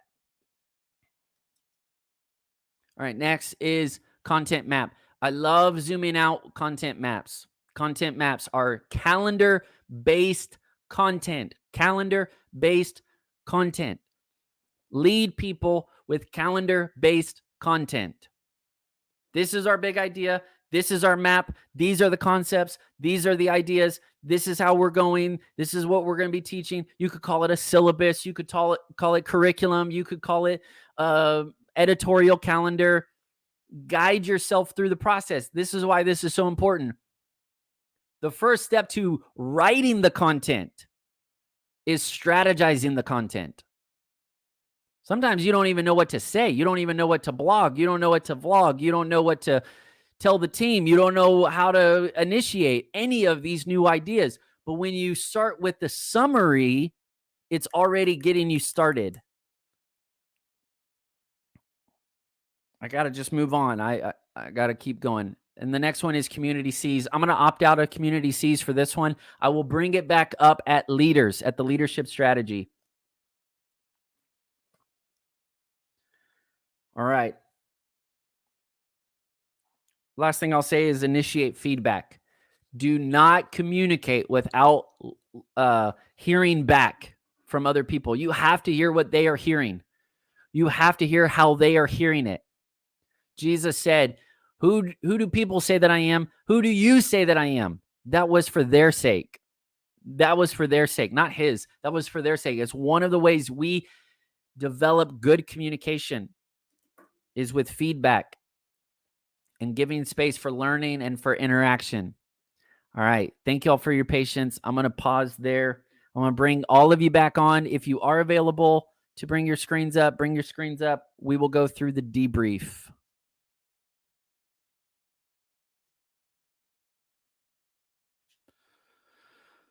All right. We'll go through round one. Go ahead and unmute your mic if you can.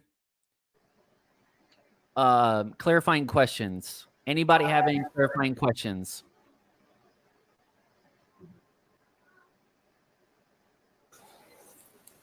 I don't think so. I don't think I have a question. I just, I think it's funny that you're going through this stuff, like number your communication or summarize things first or initiate feedback. And I'm like, that's exactly what you do. I just haven't heard it put into language before. And it's like a whole strategy and it's really cool to see. Absolutely. I number my journal entries. I number my blogs. I number my live streams. I number my projects now. I number my team meetings. I have to index. I have to index my insights because I'll have to go back to them. So how do I index my insights? I'm gaining new understanding every single day. You are gaining new understanding every single day. You're on a journey. You're a pioneer. You're exploring the new creation. Are you kidding me? You're going to be learning new things your whole life beyond. How do you steward all of that? A wise homeowner can pull out the treasures new and old on tap. How do you do that? How do you do that for other people? It's not by dumping things on people. That's hoard mentality. Hoarding. You're just hoarding junk. You don't value it. You're not stewarding it. You're not curating it. You're not putting it in a presentable format. It's just kind of like in your vault. You just dug a hole and you dumped it all down there thinking it's going to survive. It's not. Words expire. Thoughts expire. How are you going to preserve them? How are you going to prepare them for the next generation? All right. Clarifying questions. Amen. Come on, Stephen. Computer, search word keys. Absolutely. Be thinking about the things you're learning today have to be sent into the future. Your insights have to be archived correctly. So that way you're giving the future weapons and tools to build with. All right. Let's move on. Simplify. Anybody want to simplify what they're hearing? I was just going to comment, Peter. I really like the initiate feedback because that lets you know if your communication is really communicating what you want. Jeff, I hear you a little bit, but not a lot. Just so for everybody else, I don't know if you can add a little more volume. Can you hear me better now? No, I don't think so. I think it's like reverse what was happening to you earlier, Jeff. I think I can hear you because I have my earbuds on, but it's really, really low. I think you said you need to initiate feedback.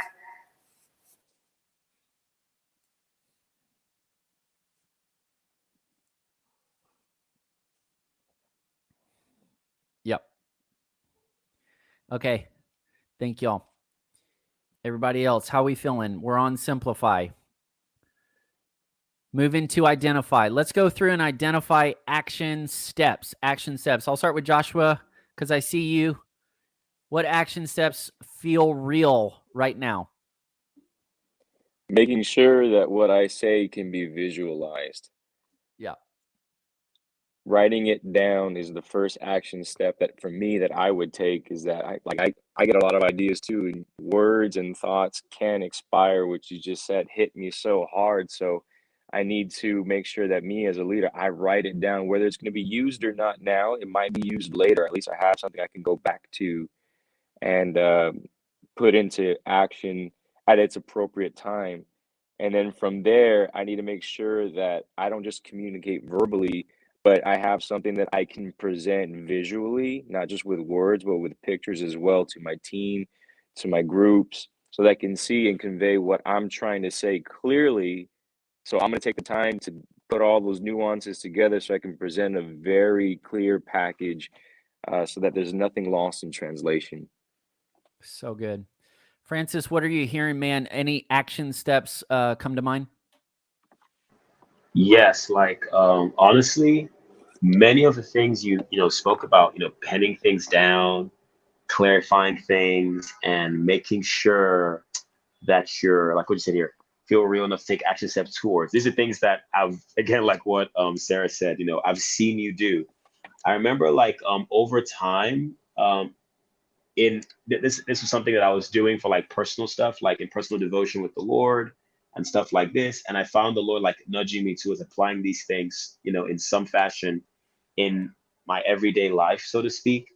And initially I felt like maybe I was going a little bit extra or I was being too extreme until I saw not like the extremity you were taking things, so to speak, or whatever, but like how thorough, how exhaustive your notes were, your journals were, the things that I would ask you to like show me something, and you have like a PowerPoint. I'm like, whoa, are you kidding me?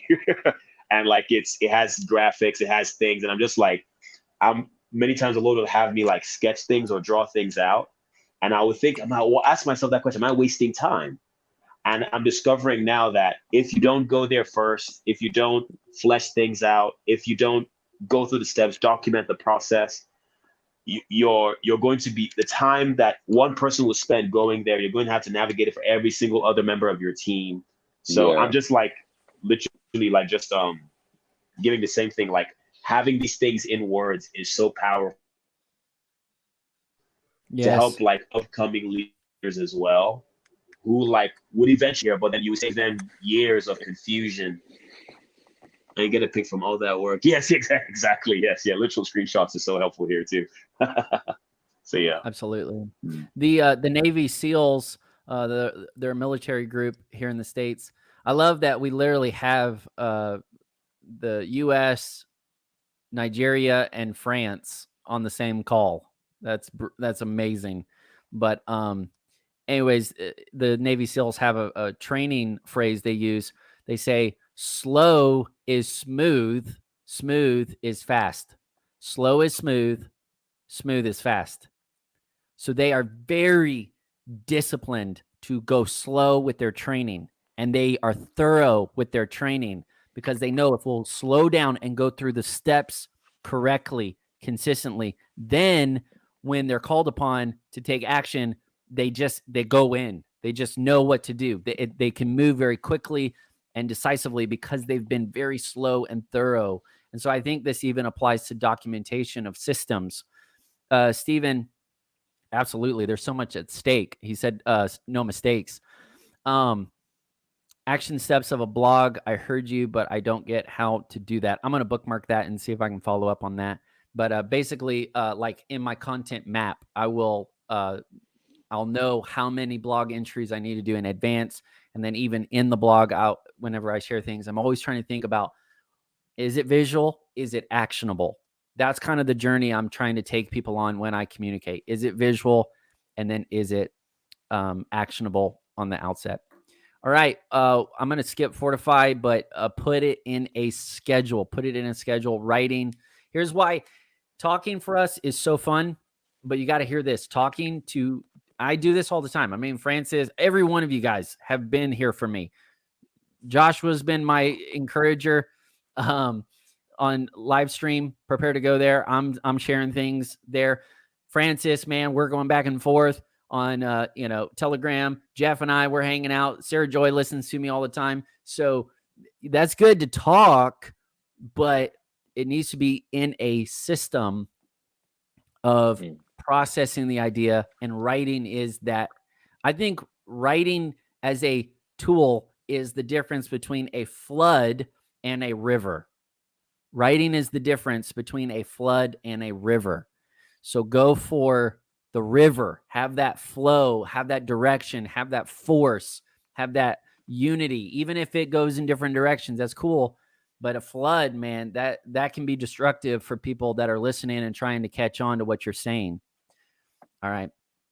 We're going to take another break. Very, very short break. Hang tight, stretch, do whatever you need to. We're going to go into time mapping. Yeah. Time mapping next.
Hey, we are having a blast with the Future Focus Leadership Mastermind, and I'm just so blown away by the company that's with me. Just some epic individuals. They're creative, they're brilliant, they're focused. They've made really big changes and really important choices to get them where they are today. I admire them. They inspire me, and that's why we're gonna hit it hard. For those watching the replay, I haven't really thought about y'all. Honestly, I'm just trying to give as much as I can to this moment. So if it's kind of, just, I don't know how it's coming across on that end, but just know that I appreciate you, and I want you to get in some of these because we're going to have time even afterwards to personalize this stuff with this group. So, all right, y'all, let's pull back together. And we are Talking about time mapping. Time mapping. We're going to go through a core question, share some insights, give the strategies, and then debrief. All right, the core strategy or the core question for time mapping: which calendar strategies can help accomplish mission critical goals on time? Let's go through each of those. We need to use the calendar. You need a calendar. You need to use a calendar.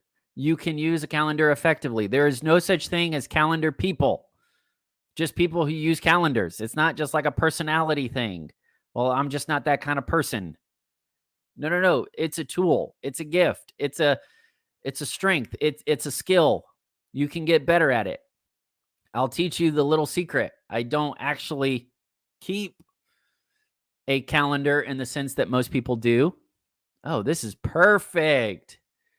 Hey, let me just take a quick little intermission to welcome Essay.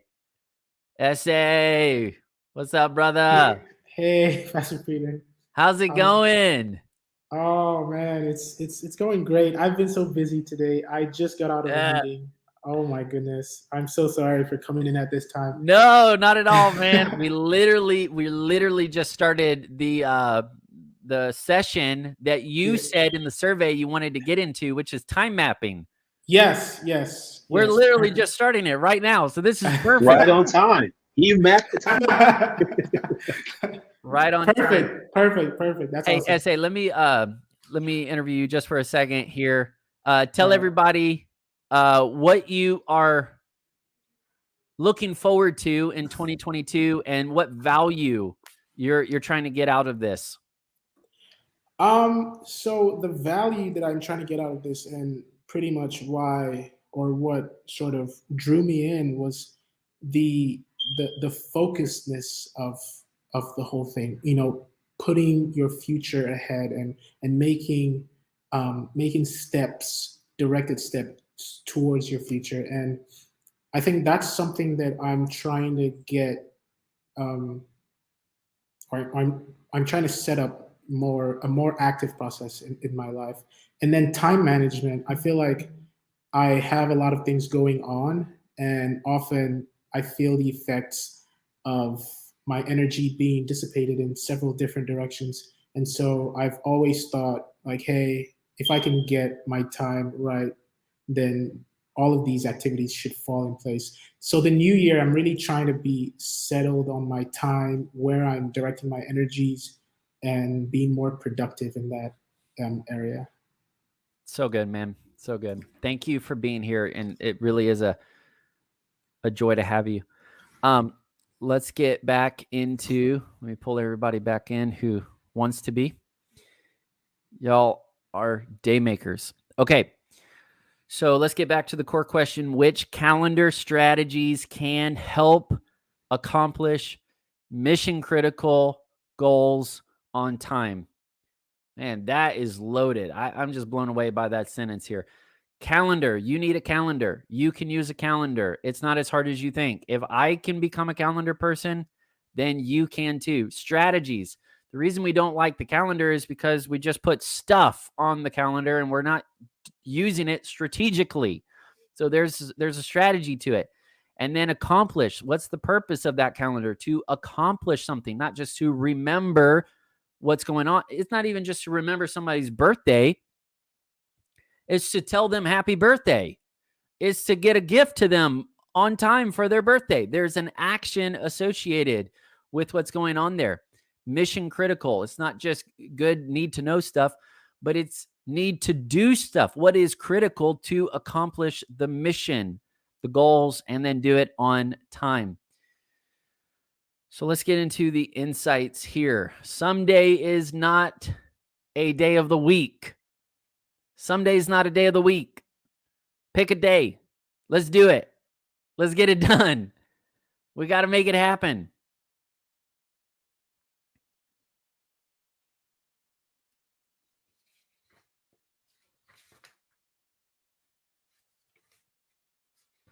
Getting my notes back here.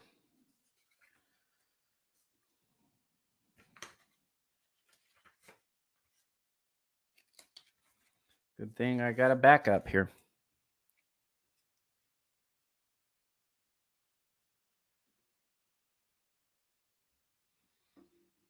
Hold up. I'm about to go off of memory here. So the main thing I want you to hear, there is a difference in my mind and in my planning approach between time management and time mapping. There's a difference between time management and time mapping. Time management is good, but I needed to better understand it. I needed a word picture. Time management, I just kept thinking micromanagement. And it was like, I'm basically cramming in all of this stuff into a 168-hour period. I can't get it all done. I don't have enough time to get it all done. And I felt like I was being reactive, not proactive. I felt like I was being dragged and that I was, drifting. And I needed to stay focused and actually guide myself through the day. And so here's the difference between in my approach and in my visual thinking. Time management is the work of cramming everything you have to do into a few hours in a few days. Time mapping is creating the agenda, creating the intention, creating the plan. Very different. Cramming versus creating. Cramming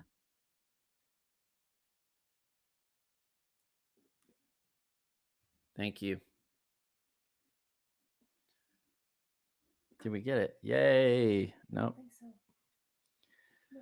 Hey, y'all, I really want to make this good for us. Give me 2 minutes, maybe even 60 seconds to reboot on this. I want to make this really count for us.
Okay, thank you guys for your patience.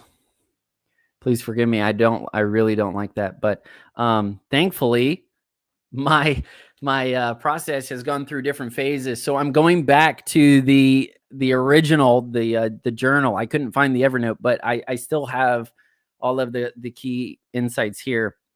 So my paper trail is still there. Okay. And just a shout out, Steven, you are on fire with all these little ninja insights in the chat. I don't know if y'all are keeping track with him. He is on fire back there. Okay. So let me get back to the core concept here. Time mapping. Why do we call it time mapping? What is it? It really is about being intentional and making decisions. Here's the reality. Your calendar is just a visual representation of your time. So if it's blank, a lot of people think that's a good thing. A lot of people say, oh, yeah, I have a free calendar. Oh, that is what I want, right? I can have some downtime. I can rest. I can hang out with my friends. I can do whatever I want. It's actually the opposite way of looking at it. Blank space is not a good thing. It means there's so much that you have left on the table. It is wide open and vulnerable to attractions and distractions at any time. So what we want to do is visualize. Imagine we're pioneering here. We're exploring, we're expanding our future frontier. We want to go deeper into the calendar and develop that real estate. We want to claim that real estate on the calendar. We want to claim Mondays and Tuesdays and Wednesdays and Thursdays and Fridays. And we want to identify with a clear intention and then fortify it with good decision making and then develop it with action and deploy it with results. We have to do the work of creating all of that stuff that goes on in the calendar. It's not just good need to know. It's us designing. It's us creating. It's us being proactive. It's us moving forward. And at the core, it is a decision-making tool. Your calendar is a decision-making tool that protects you from being spread too thin, but it also protects you from overcommitting. It protects you, bottom line, from hypocrisy, because you say, yeah, this is what I value. I value family, but where's your family time on the calendar? I value learning, but where's your study time on the calendar? I value finance and investing, but where are you spending time or investing time on the calendar to do that? So the calendar is where the rubber meets the road. It's where your ideals become identity. It's where you identify and say, I will be here at this place at this time doing this thing. And I know what I need to be doing because I've already taken the field trip to my future. I've gotten really clear on my why. I've gotten really clear on my roles, my goals, and I'm scheduling a calendar. See, here's why we don't want to do it. We say, well, I can't predict the future. I can't predict the future. But when you said I do to your spouse, right? Or a spouse, like, I didn't say, well, I'll be married to you weather permitting. I'll be married to you if it works out. I'll be married. No, you made a commitment to that role. You are the husband, right? You made a commitment to that role. So what are you going to be doing on Wednesday? I'm going to be working on that role. So where is that role showing up on the calendar? You can schedule your roles regardless of what happens. You can schedule your goals regardless of what happens. You might have to improvise. Hopefully you'll improve, but you're still designing an intentional plan. You get to make that plan. You know, whenever you stand before the Lord, you're going to give an account for the time you were given. You're not going to be making excuses. Doesn't that sound familiar? Doesn't that sound like another story? Well, I was kind of afraid of what you would say, so I buried it. No. You get to invest it. You get to invest the time, occupy, do business. Do you see what the real root is? It's indecision. It's indecision. It's this unwillingness to step up and say, this is important and I need to do this and I'm going to figure out how to do it. What we do is we masquerade it as busyness. We masquerade it as something else. You have to say, if it's important, it's going to get time on my calendar. And there are offensive ways we can use the calendar. The calendar is just a tool. It's just a tool. It's not everything. It's just a tool. Calendar, Come on, Stephen. Blank calendar is like going into the outer darkness with gnashing of teeth. Yeah, you don't know where you're going. Okay. The calendar is a tool. This is what the calendar helps you do. Visualize where your time is already going. Visualize where your time is already going. It's a very valuable diagnostic tool. We use time tracking. Time tracking is a way where you actually say, where did the time go? What did I do with the time I already had this week? Weekly planning session. Look at it, say, where did it go? I don't time track every day, but I do strategically time track when I feel foggy. Whenever I feel foggy or I feel kind of out of sorts or I need to kind of get, grounded again, first tool, first tactic I'm going back to is time tracking. And I look at how long, literally you kind of take it from the day and hour approach, not the objective approach. And you say, okay, on Monday, where was I? Monday morning, where was I? You say, you don't have to break it down into 15-minute increments. You don't have to break that down. What you can do, break every day down into 4 sections. Early morning, mid-morning, afternoon, and evening. Sleep is the 5th, but you should be sleeping. Okay? But you got 4 boxes you can create whatever you want with. 4 boxes. Whenever you have an idea, you have a good conversation, say, okay, great. Attach it to one of those boxes. When would that fit? Work out. Man, I'd love to work out. When? I didn't say what day yet. I just said ideally, what time of day would that work? You see what I'm saying? You're moving from the idea to the identity. You're moving from, okay, ideally, when would I want to work out? When would I want to go hang out with friends? What is the rhythm? Man, monthly would be awesome to meet up with folks on a monthly basis. Or I'm going to be, learning about finance. How often could I do that? Here are your options. You ready? Here are your options. Once a year, once a quarter, once a month, once a week, a few times a week, every day. That's it. Those are your options. Pick a frequency and go. And you'll get good at it. And you'll say, hey, I could do this more often. Or you take on too much. You say, hey, it was fun, but I think I'm doing this too much. I need to pull back the rhythm. I need to pull back the frequency. So decision making, the calendar forces us to make decisions. If you don't feel comfortable with making decisions for yourself, decide your attitude, decide your altitude, make that decision. You get to design. The calendar is not a closet where you stuff your life in. You don't just take stuff and just put it in the closet and it's just good. That's where you don't think about it. You don't need it. The calendar is your canvas where you create. The calendar is your canvas, what you create. Okay, how do we do this? We got to get some templates.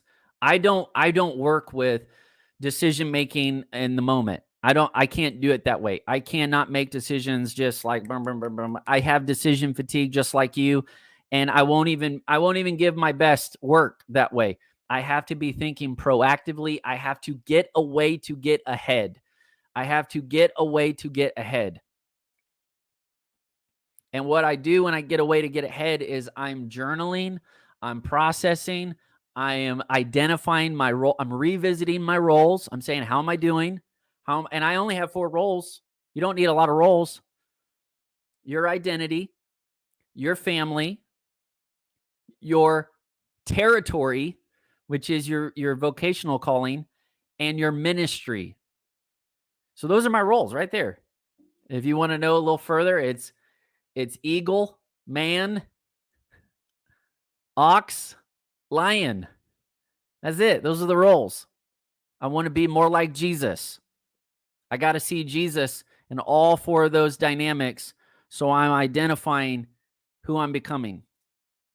Then, after I revisit those roles, what happens naturally, when you revisit your roles, you start to dream again. You start to see hope again. You're not feeling hopeless. You're not feeling stressed out. You're not feeling overwhelmed. You're not being dragged into all these meetings and projects and parties and agendas, and you're not just kind of drifting and you're not dragging your feet. Now you are driving with hope and encouragement and focus and faith. And you say, man, when I think about being healthy in my family, these are the kinds of things I want to do. They're already in you. You have to give expression to them, and you capture them in a goal. You capture them in an idea, and you say, okay, now how can I make it work?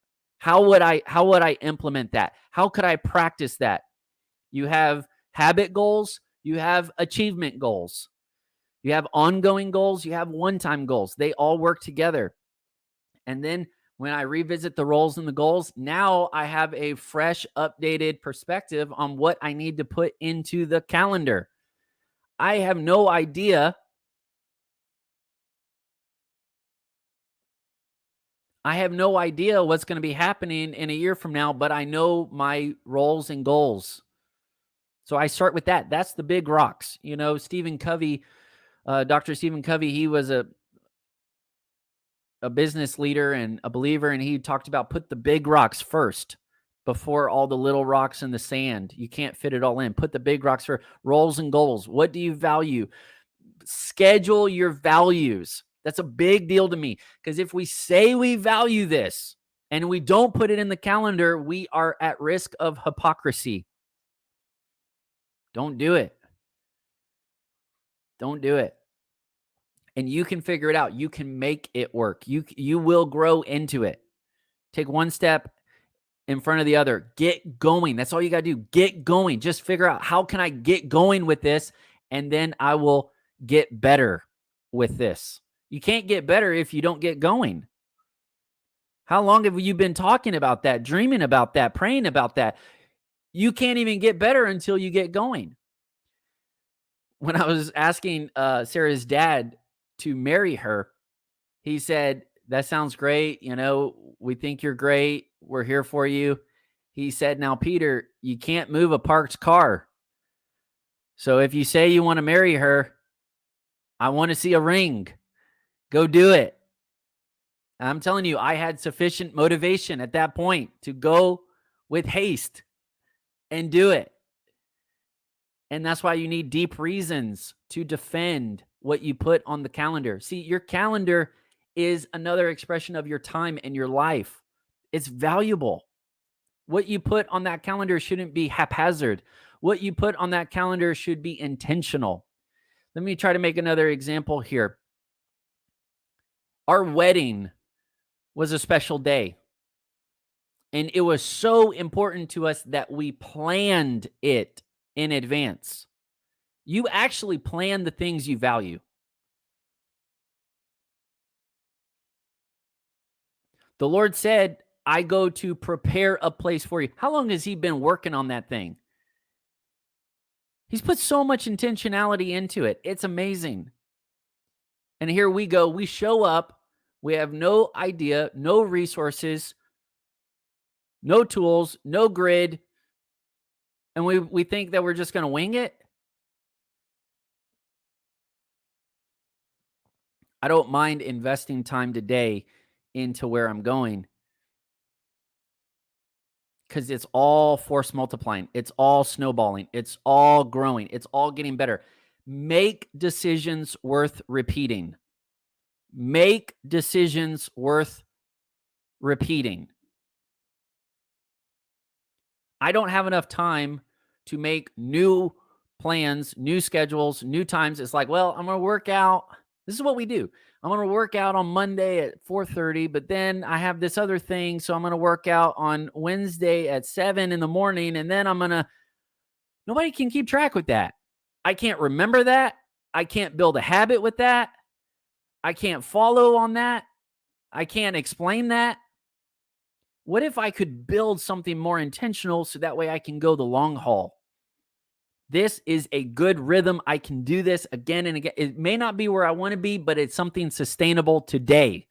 What is sustainable today? I was listening to a role model. I'll say it that way. He's really a spiritual father.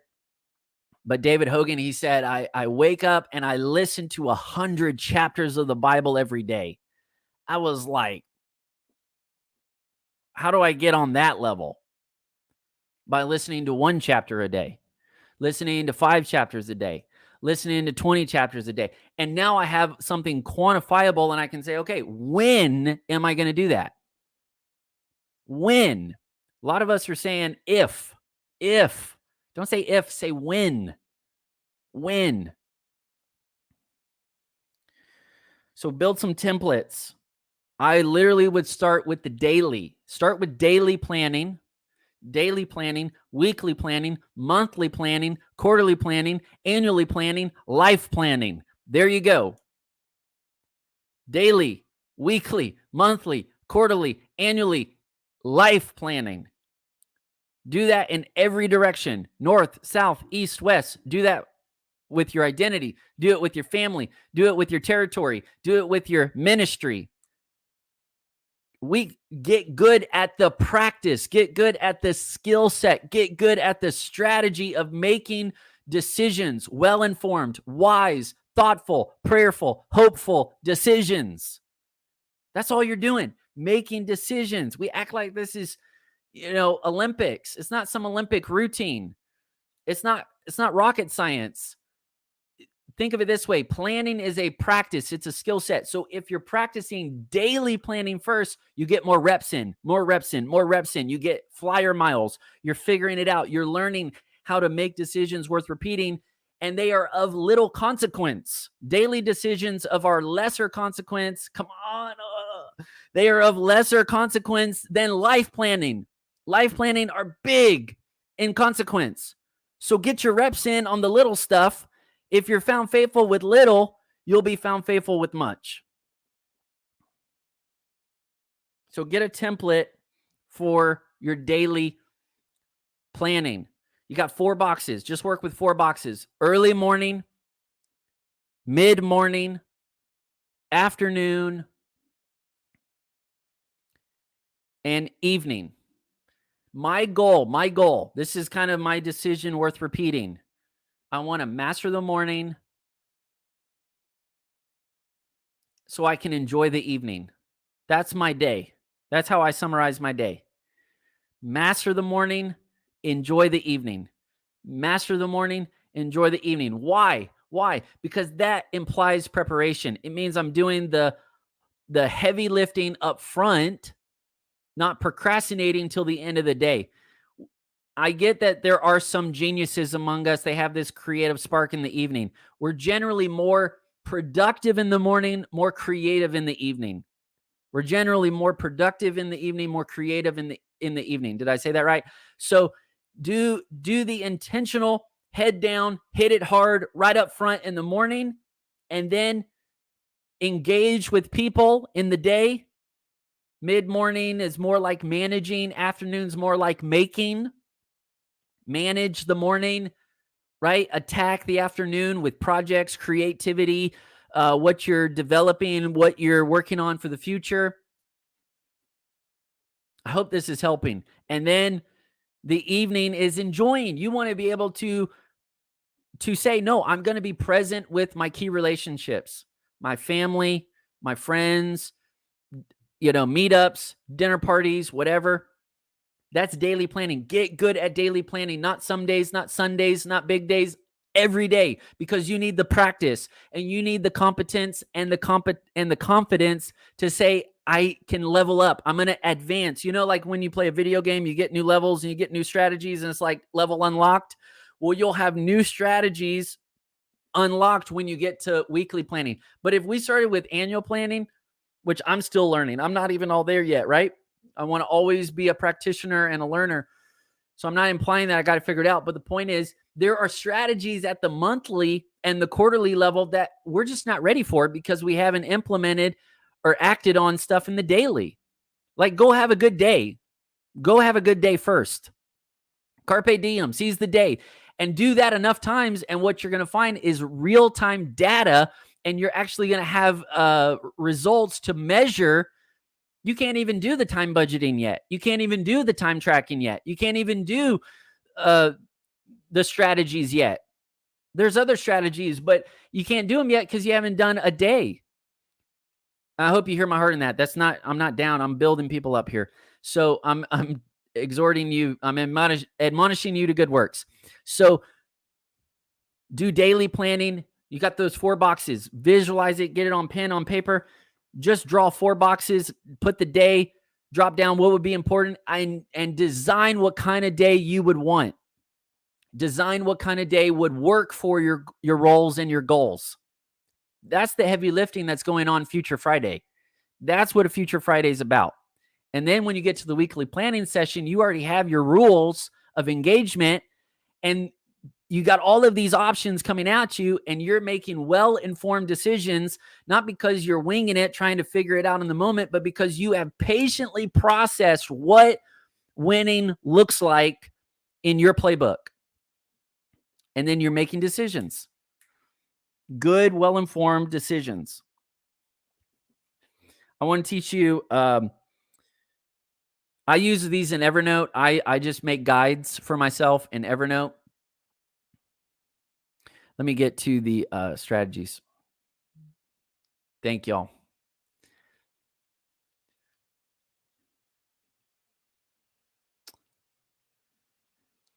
Schedule your values, not just your to-dos.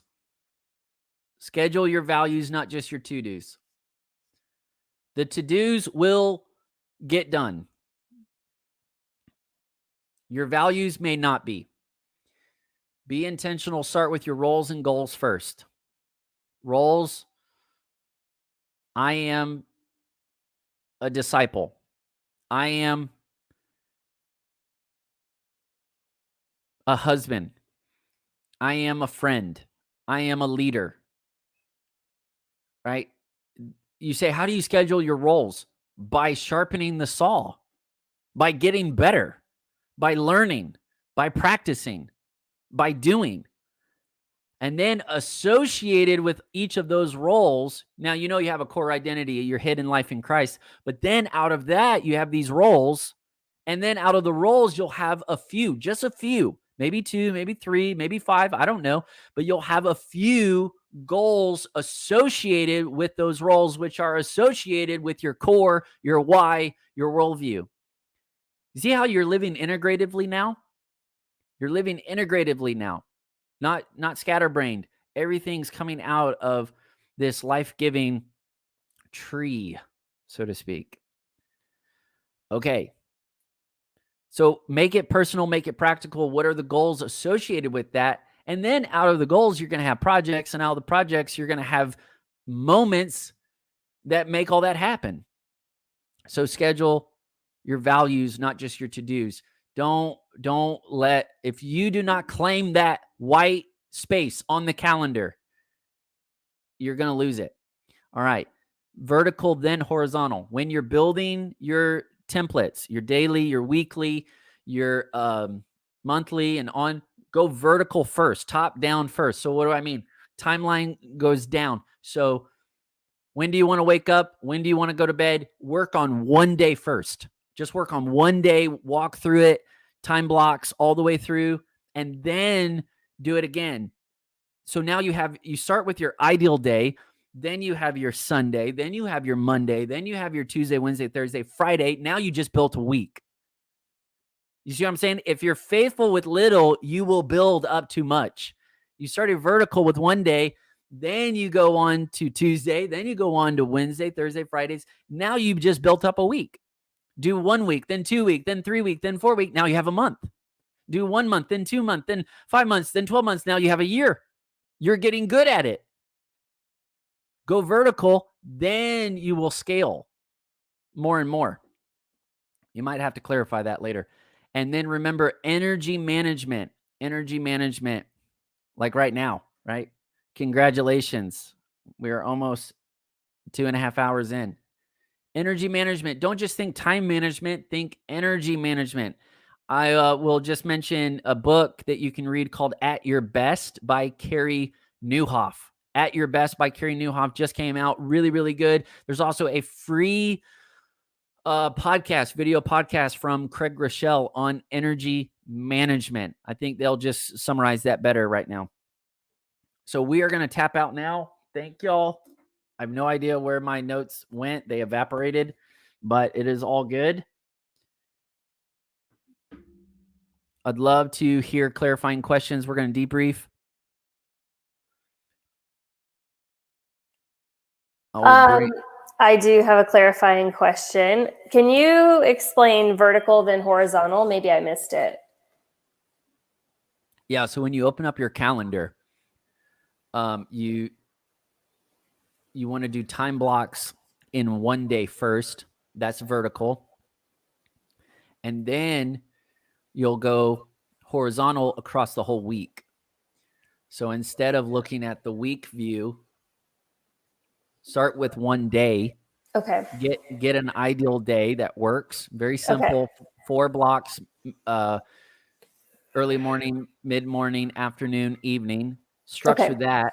Then when you go horizontal, you'll start to specialize and adapt because not every day is the same.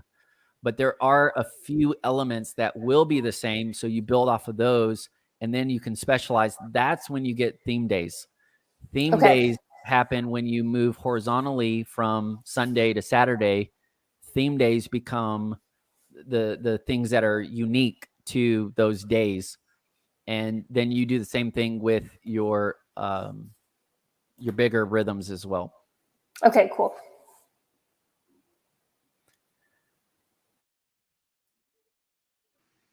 I had the exact same question. Good. So where would I start? I would start on paper, just journaling, and I would just identify my roles, my goals, kind of tell that story, and then begin to put that story into an ideal day, and then put that ideal day into the calendar. I'd practice it a few times. I'd give myself a 10-day test drive for any new goal that I want to do. So if I want to wake up early, do a 10-day test drive before you make it a real commitment. Because once you make a commitment, you got to follow through for a month or a quarter. That's 90 days. And you're working with those checkpoints. Those checkpoints are breathers. Like for me, I just finished 100 days, 100 live streams. I made the commitment. I said, whether I do it good or bad, I'm going to finish. And now I have a breather. I have a cycle that I'm working on next. So I get a little bit of a breather to level up for the next calendar cycle.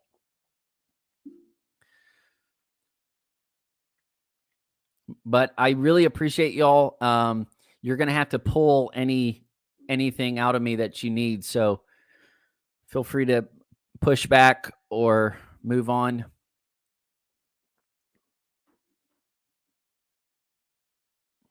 Very good, Stephen. He says start with the yearly, then the... Yes, there is an element where you are doing life planning, which is roles and goals.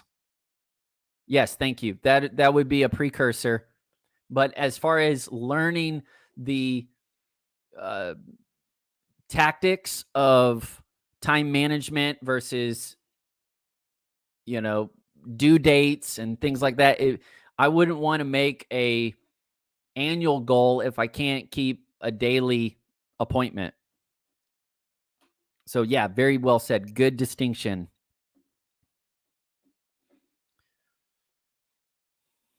I'm here working for y'all. So where do y'all want to go? We've got about 30 minutes left.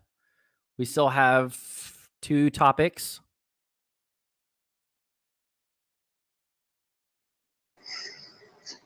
Can anyone hear me? Yeah, go for it. Okay, yes. Yeah. Okay, so maybe this might be like a question. No break, keep going. Step 1 for the whole time mapping is daily. So like a major thing. So I'm still, I'm productivity hack, trying to maximize things, trying to script things, trying to automate things. Maybe this is something personal that I have to deal with. I'm not sure, but sometimes, so I've learned 2 things though. Let me point them out. So making sure that you at least begin the scheduling process. I know, recently, okay, how much time per question is a lot of person? We've been doing good, but we've got about 30 minutes left for this mastermind. So Okay. we will be adapting a little bit. Awesome. Okay, cool. So like I use this app called Things. When you said someday, what was that quote? Someday is Not a is day not of the on your week. calendar or something. Not day of the week. Yes, there we go. So there's actually a day called Someday, and I literally just throw things in there when I'm afraid of scheduling them. And so when you said that, I was like, oh no, my someday list. So like I have like three. I am trying to be more. What is the word now? To be more.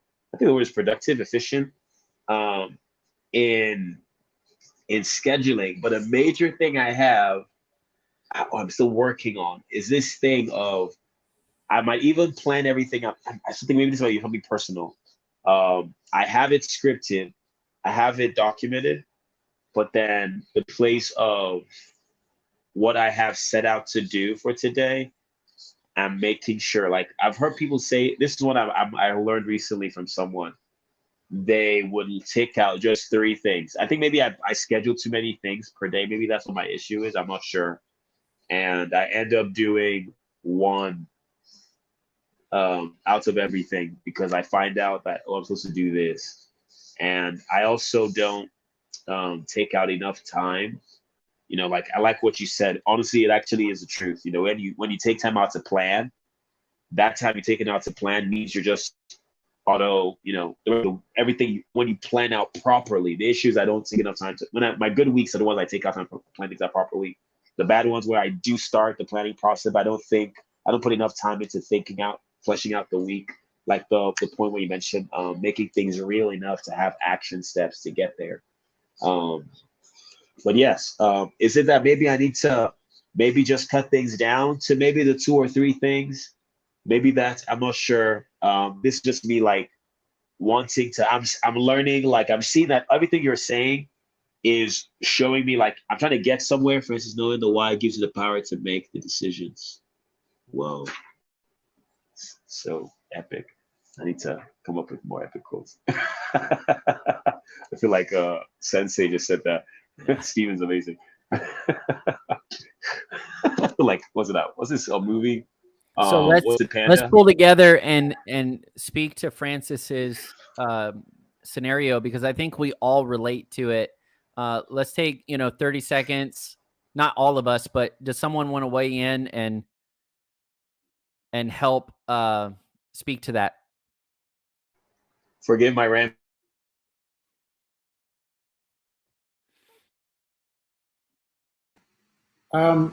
Well, I guess I'll just briefly say something.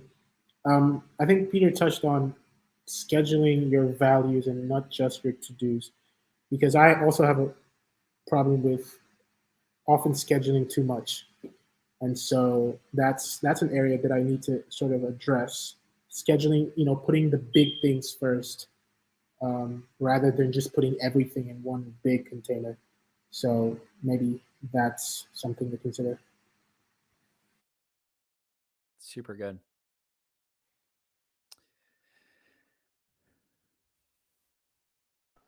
So I'm seeing like weighing or rating things and having like a threshold for what should be scheduled today based on the rating system, I guess. Priority scale or something. Yeah. We're just kind of humming and hovering here for a second and just seeing what else we can do to serve, because this was a really massive topic for many of you. Sarah Joy, did we help?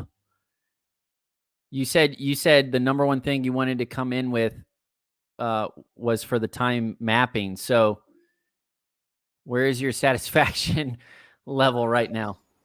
Oh, I think it's good. I definitely want to hear the rest of what you've got. So I say get into it.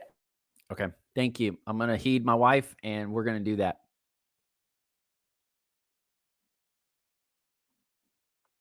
We're going to move straight into the next category, which is vision. The core question.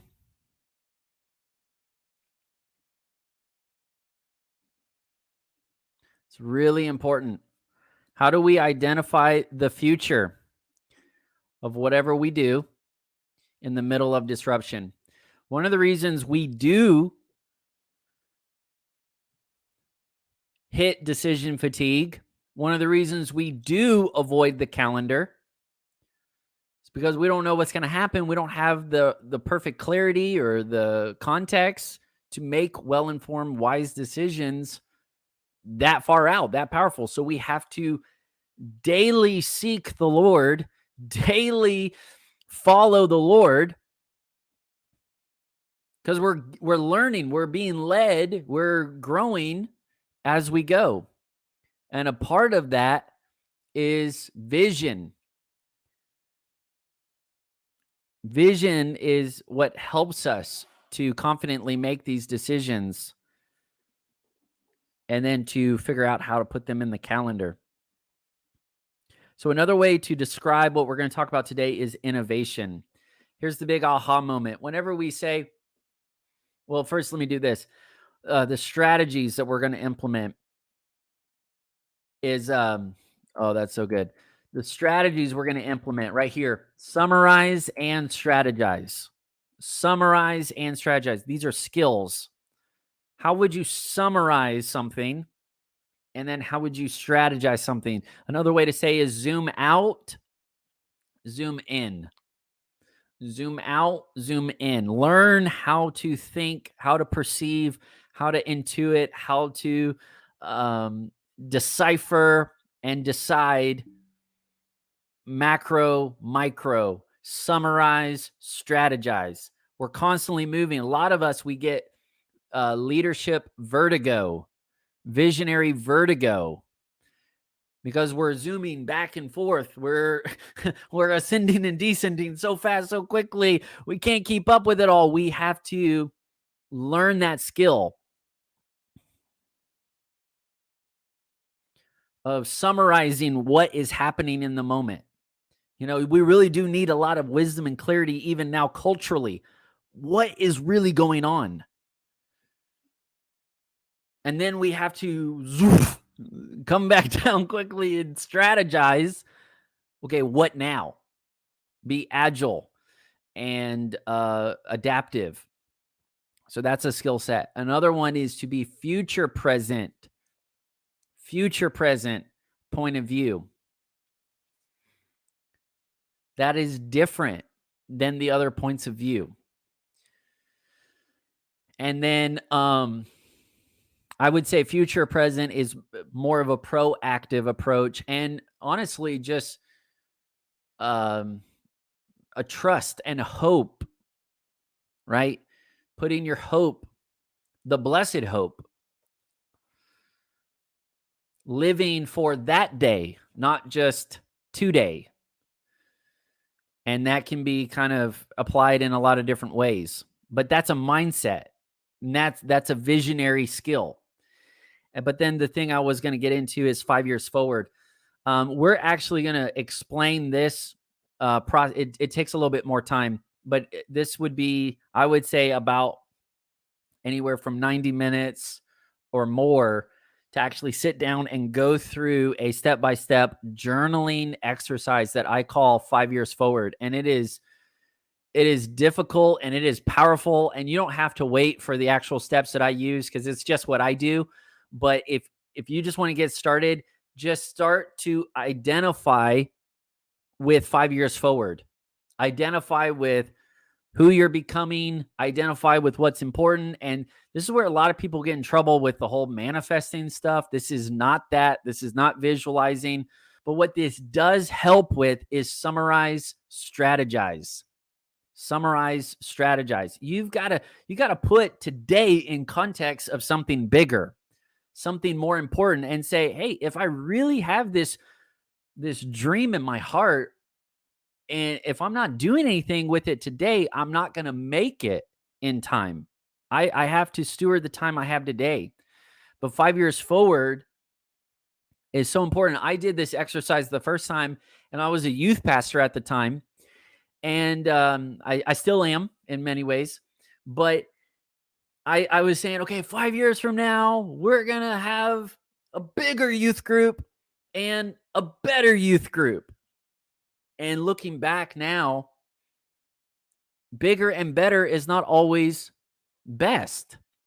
Bigger and better is not always vision. You could say, I have great vision, but all you're really doing is trying to prolong the present. You're holding on to the present and you're just trying to make the present circumstance bigger and better. But what if the future is new? What if the future is needed? What if there are choices and changes that are going to happen that take you into something you couldn't even think of, something you couldn't even factor in? So real vision is not just prolonging the present. Real vision is the willingness to be that little caterpillar and to go into the cocoon and to actually break down and then be transformed into something new. That's vision. Vision is seeing the unseen, so to speak. A lot of people, they just think of the identity updates. Update. But what if you were made for identity upgrades? Upgrade.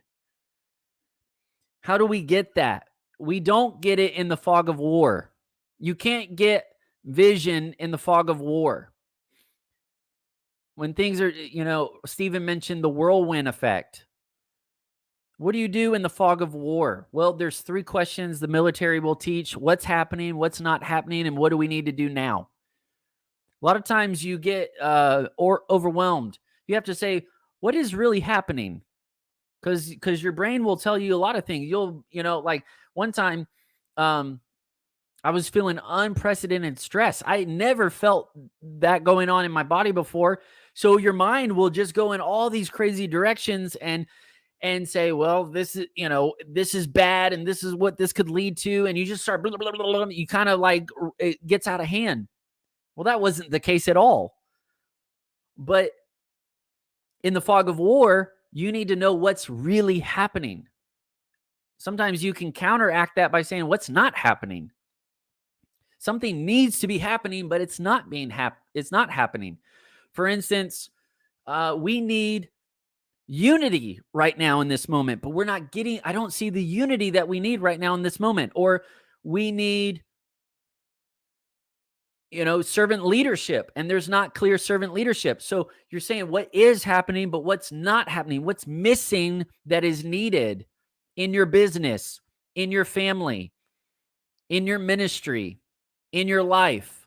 What's happening, what's not happening. And then based on those 2, what are we going to do about it? The fog of war. The way we get through the fog of war is we've got to be clear, get clear. And there's a story about fixing a logjam that I love. I always go back to it. Long story short, there were some lumberjacks somewhere in this fictional workstation, and they're moving heavy lumber down a river. And they had this massive log jam. So they tell the foreman, they've been pushing and pulling. Nothing was fixing the log jam. All these timbers are just piling up. And so he says, I'll be back. And he leaves. He leaves the situation. And he's gone for a few hours. And they're wondering, did he quit? Did he get discouraged? What happened? And he came back out of the woods. And he went to one spot in the log jam. He started working on it. And then it started flowing again. They were blown away. They said, man, we'd been working on this thing for hours and hours, wasting our energy, wasting our time. You came and you knew exactly where to go. What'd you do? He said, well, I went away. I stepped away from the situation. I stepped away from the problem for a little bit, and I climbed a timber. I climbed a tree so I could get a different point of view. And I looked at it from a higher point of view, and I studied the logjam. I looked at the logjam for a long time, and then I could decipher the source of the logjam, and then I knew what to do. See, guys, we have to do that too. We have to be willing to get away so we can get vision.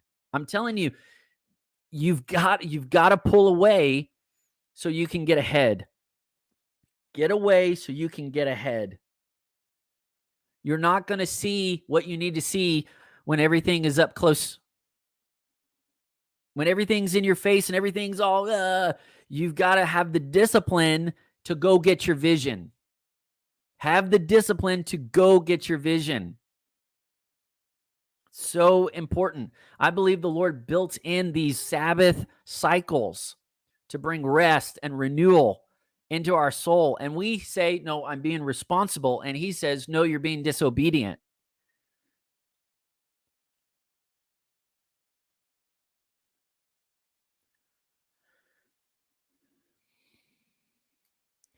I love the Lord when he said, I go to prepare a place for you. The Lord's been preparing our future. See, a leader's role is to prepare a future that's worth waiting on and working towards. If people sign on to your team, they say, hey, if I give 5 years to this team, where are we going?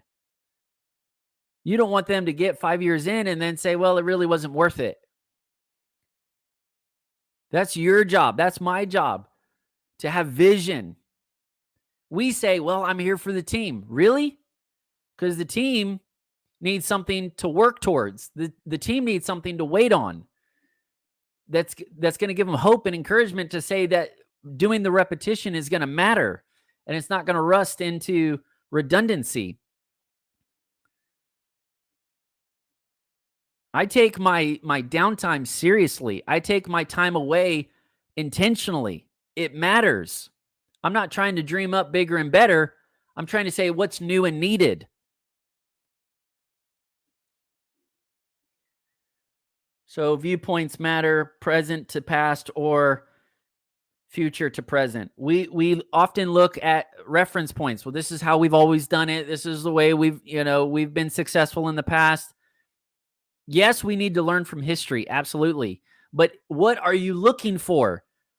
There's a quote, it says, the future is already here, it's just not evenly distributed. The future is already here, it's just not evenly distributed. What if the future of what you do is already active in seed form? That is the supervision I alluded to. You have to see the future in seed form. You have to see the future in one person. You have to see the future in one event, in one conference, in one meeting. You have a conversation, it sparks an idea. Wow, there's something to that. There might be a future unfolding right there. You have to be perceptive. Can you not perceive it? There's a new thing already happening, and you have to. It's not everywhere. The future will never just always be everywhere. Even like, I'll make this one comment and eject, but even in the nation, there are pockets of innovation. Even in our nation, there are pockets of innovation. So in your life, there's going to be pockets of innovation as well. You have trends, you have traditions, but base your decisions on truth. Don't just try to catch up or keep up, but get caught up. Get caught up and get vision. All right, and then I'll finish with look for the lines. Look for the lines. There are 3 lines: the finish line, the bottom line, and the timeline. And I know y'all will figure that out.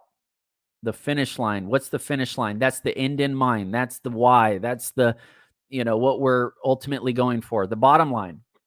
What is realistically happening right now? Where are we right now? What's the bottom line of things? And then the timeline. We got to make it work. What's it going to take? I encourage you, do those 3 things, summarize and strategize, have a different point of view. Start with what's important, start with what's possible, and work your way back, reverse engineer, and then do this for your business. Do this for your business. A lot of times we don't do that. And then just play the game. 5 years forward is not your receipt of purchase. You still have to pay the price, and some things will have to be true before what you put in 5 years forward journal entry becomes real. You still have to put in the work. There are going to be conditions and changes, but 5 years forward is good for you. It's good for you. It's a diagnostic for you. It'll help you out. I'm going to pause and Take a breath. Try to get you to the end of the line here. Let's roll right into leadership, the core idea. At the end of the day, we cannot predict the future. We can't predict what's going to happen in 2022. That's not our game. If you're just trying to predict dates, if you're just trying to predict outcomes, what's going to happen, how's it going to happen, all this stuff, you're wasting the time. What you can be doing, though, is preparing. There are things out of our control. There are things in our control. Focus on what's in your control. And you know what? Regardless of what happens, I will tell you what will always win in the end. And it is leaders, people. Isn't it interesting? Jesus never built a building. He never started a institution, so to speak. He left behind a legacy of leaders. No matter what happens, if you have trained leaders, trusted leaders, empowered leaders, they have a pioneering spirit to go take on whatever happens next. But while we're just trying to make our dream scheme happen and we're causing all these turf wars because it had to happen a certain way, we're building teams and wrecking relationships in the process in the name of empire. Don't do that. Build relationships, develop people, focus on people, be people-minded, people first. I love this quote. A guy that I respect named Rick Joyner says, "We don't use people to build ministry. We use ministry to build people."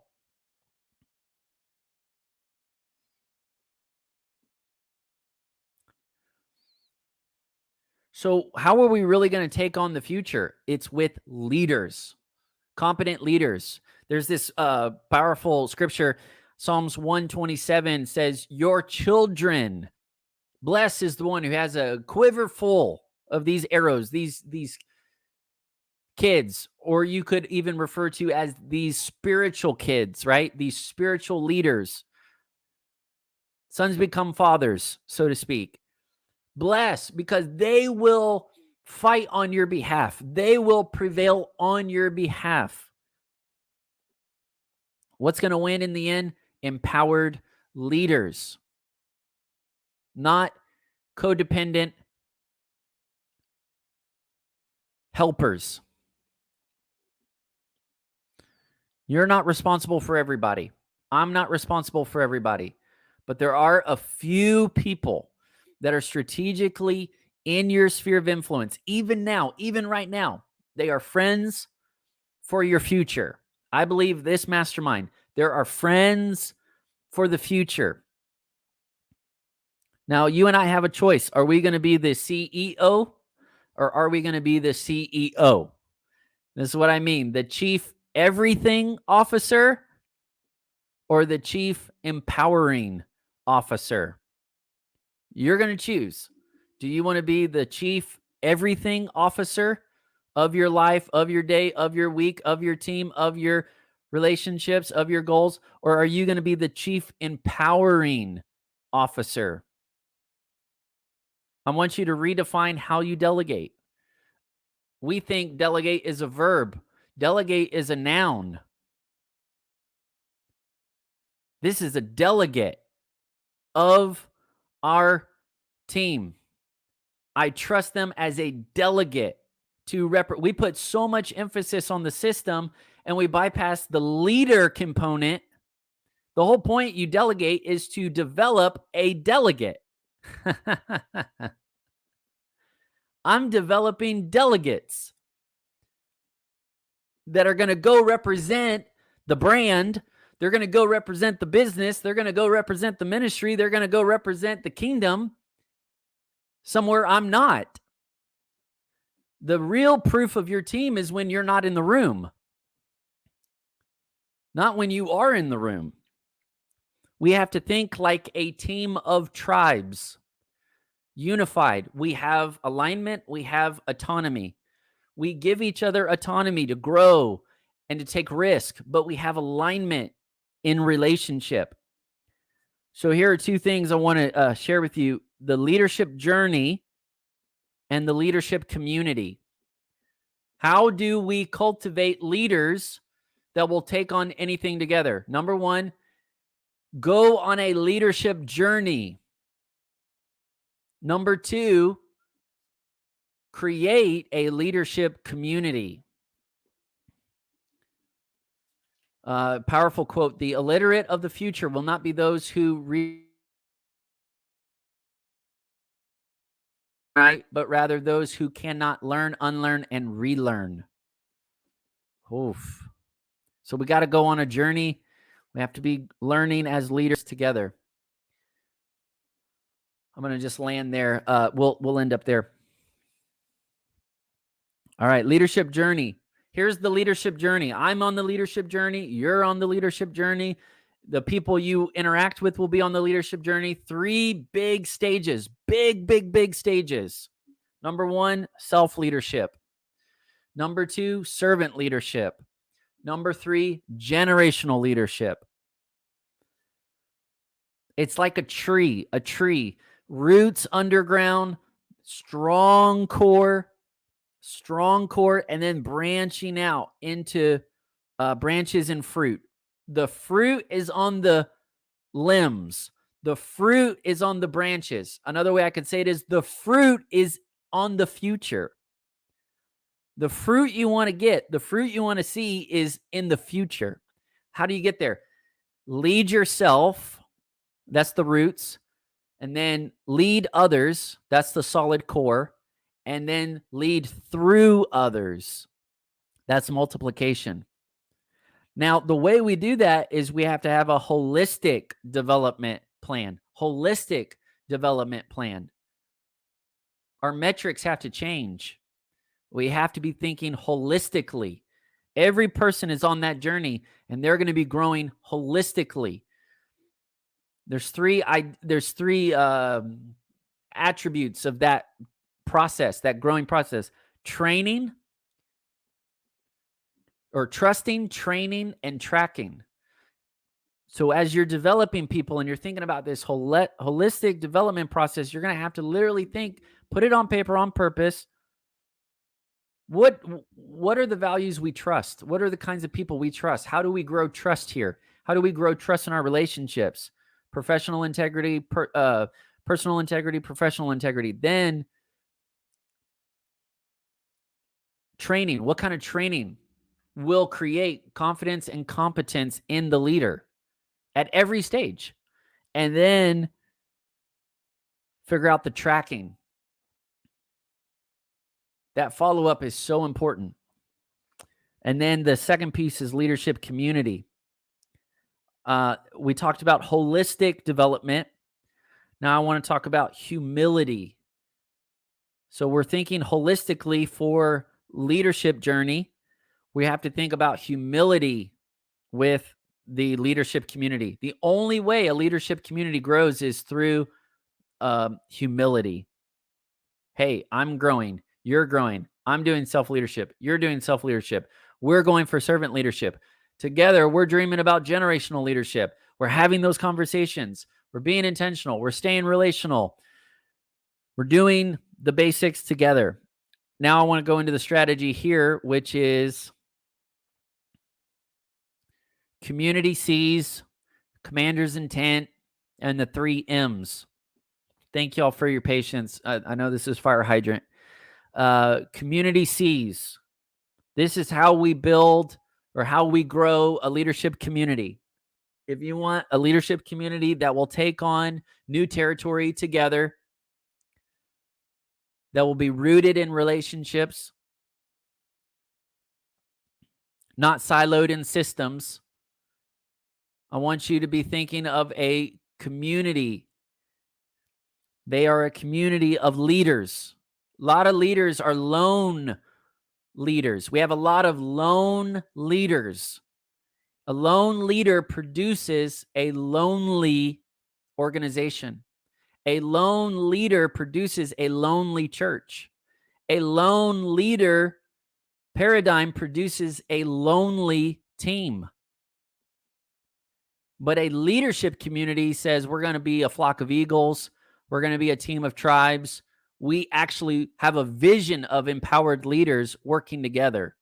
We're going to be collaborative.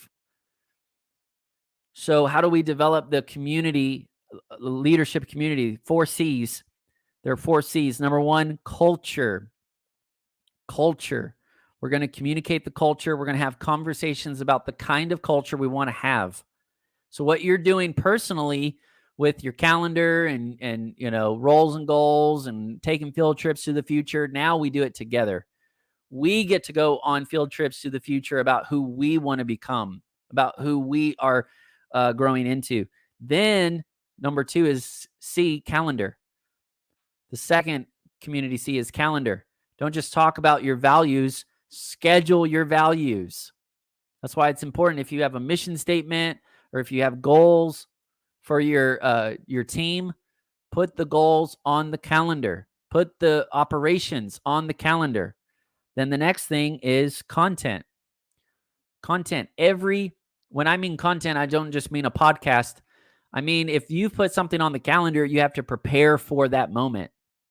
So if you're meeting up for a training session, if you're meeting up for a team meeting, if you're meeting up for an outreach, if you're meeting up, you got to have content for that. Who's got the checklist, who's got the supplies, who's got the planning, who's got, whatever it is, there's content. You got to create the content for that moment on the calendar. And the reason that's so important is because you want to hand it off to other people. That's where the delegation is safe because they're not just winging it. You've actually equipped them. And then, but that takes time. That's time that we don't always have. If we don't make that time, then we have to take that time back and do it ourselves. And then the last C is coaching. Coaching. This is where we are intentional about coaching in one-on-ones and in group settings. So those are the community C's. The next strategy for building culture or taking on leaders is commander's intent. This is a military phrase. It's a form of communication. It's loaded. It's a really cool idea, but basically the commander doesn't tell them the details. The commander does not give the details. The commander gives the end result they want to see. If we're building a team of leaders, not just helpers, so to speak, we have to say, hey, here is the directive. I trust you with the details, and you better know you're going to give an account for what happens. But that's disciplined. That has to be a disciplined relationship of talking before, talking during, talking after, keeping that open line of communication. A lot of us don't feel comfortable. Those are awkward conversations, but it's because we haven't been doing the community C's. The community C's create the right relational environment to have those conversations. And now we feel comfortable because we've been balancing relationships and results. We tell people we want to be a team that has good relationships and results. Commander's intent. Don't delegate all the details. Give them the directive and let the team take the hill. And then we want to build rapport and relationships with the 3 M's. So meetings, meetups, and moments.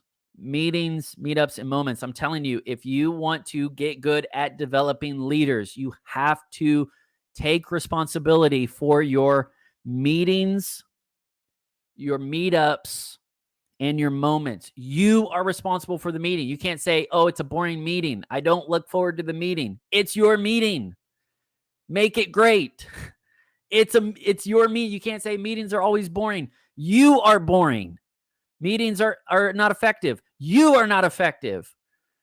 Meetings are disorganized. You are disorganized. Meetings don't do anything. You don't do anything. Structure the meeting to be a success. I think a paper trail is a big part of that. Then meetups are relational. These are the 1s and the 2s. These are the 2s and the 3s. These are the coffees and the burgers and, just investing in each other and letting people do life together.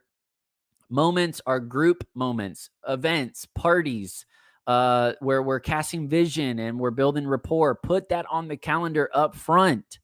You have to be investing in that way. Y'all, we just finished 3+ hours of leadership coaching. We are finished. I really respect your time. I appreciate you. I will stay on. I'd love for feedback. I'd love to help you. I want you to walk away with something actionable. I will not leave until you feel like you have an action plan, but otherwise we are dismissed. And I'm just so excited about what's going to be happening. I do want to finish with some calls to action for you, and just to kind of share maybe a bit of a launch for me. I want to serve you in 2022. I want to help you with your leadership journey. Me too. I am toast as well. I'm going to be probably taking a quick lunch break. I'll come back and get this on a web page on my website. I will share that link with each of you. It will be password protected. The password will be future focused. And so there will be a hidden page on my website. You can find the replays and the guides and the slides. I'll probably drop in a few extras as I think of it. It'll be up for at least a week. And please have fun and enjoy it. But feel free to leave if you need to. I want to share a little bit of a vision cast for 2022. I am here to help you pioneer. And I'm excited about a few initiatives that I'm going to be doing in this space to serve this community.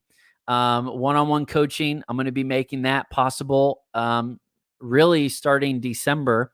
I'll tell you how.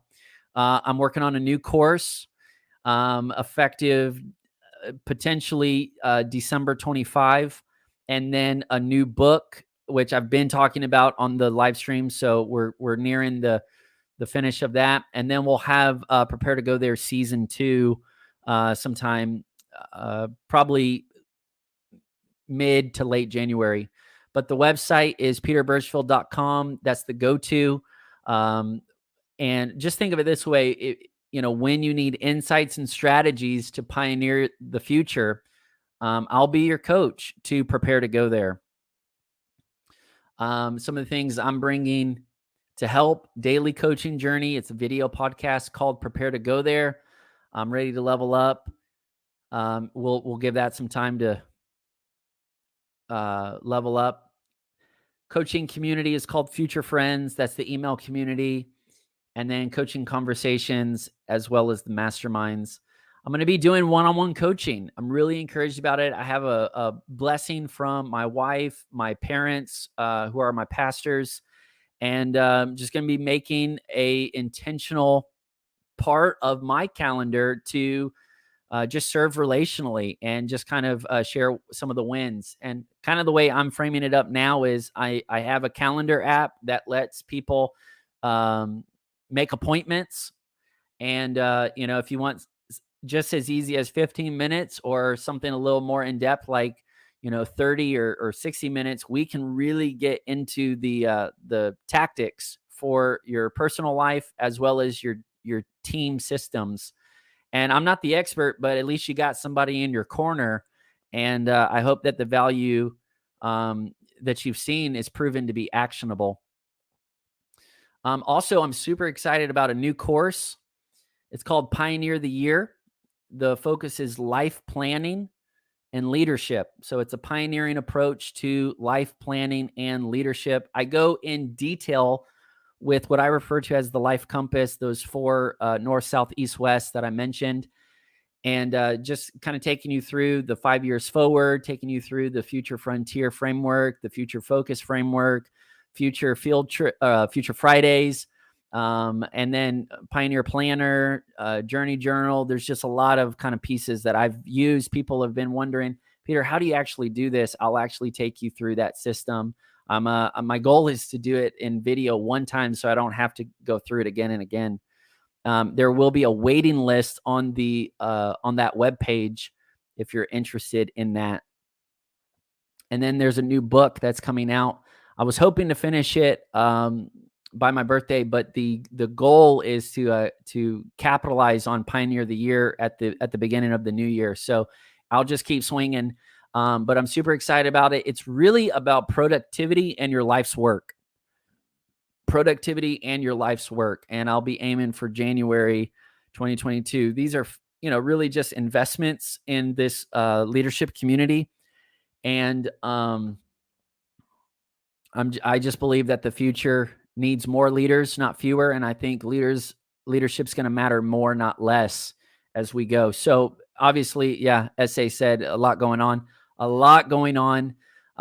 that, I'm still doing ministry, still doing family, still doing self-leadership. I'm really excited about just taking my health to another level.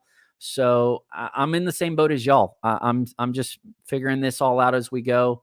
But I want to do it in community. And I think that is it. I'm going to bring y'all back up. I'd love to either answer questions or just hear feedback. I am kind of spent, if you can imagine. So I'm going to just stop talking and get fueled back up with encouragement or whatever you got.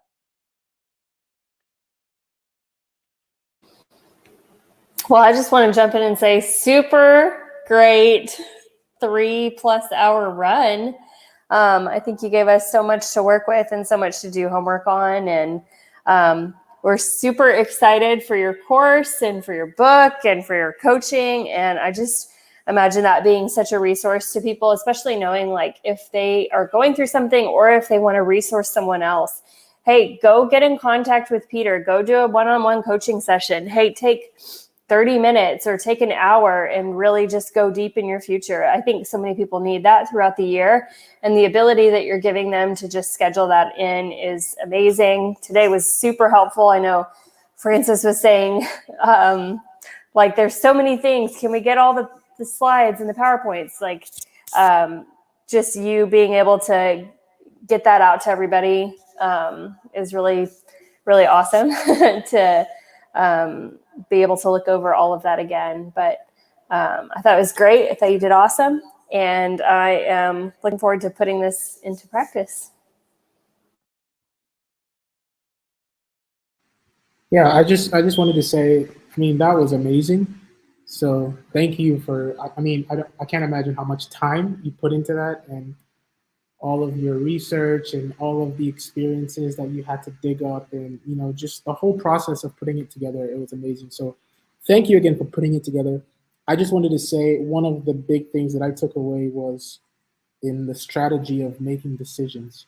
You talked about getting good at the strategy of making decisions, and that is, I mean, there is no shortcut to that. You just have to do it and just get good at it.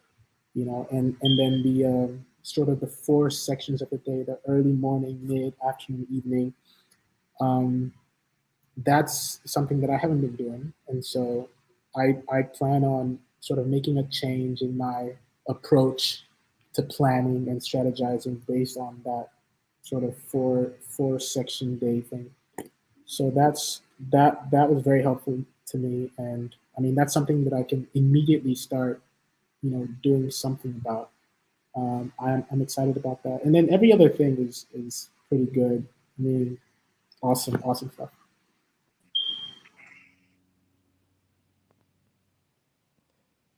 Yeah, you said that we don't you might not be an expert, but you'll have us in our corner, or we'll have you in our corner, man.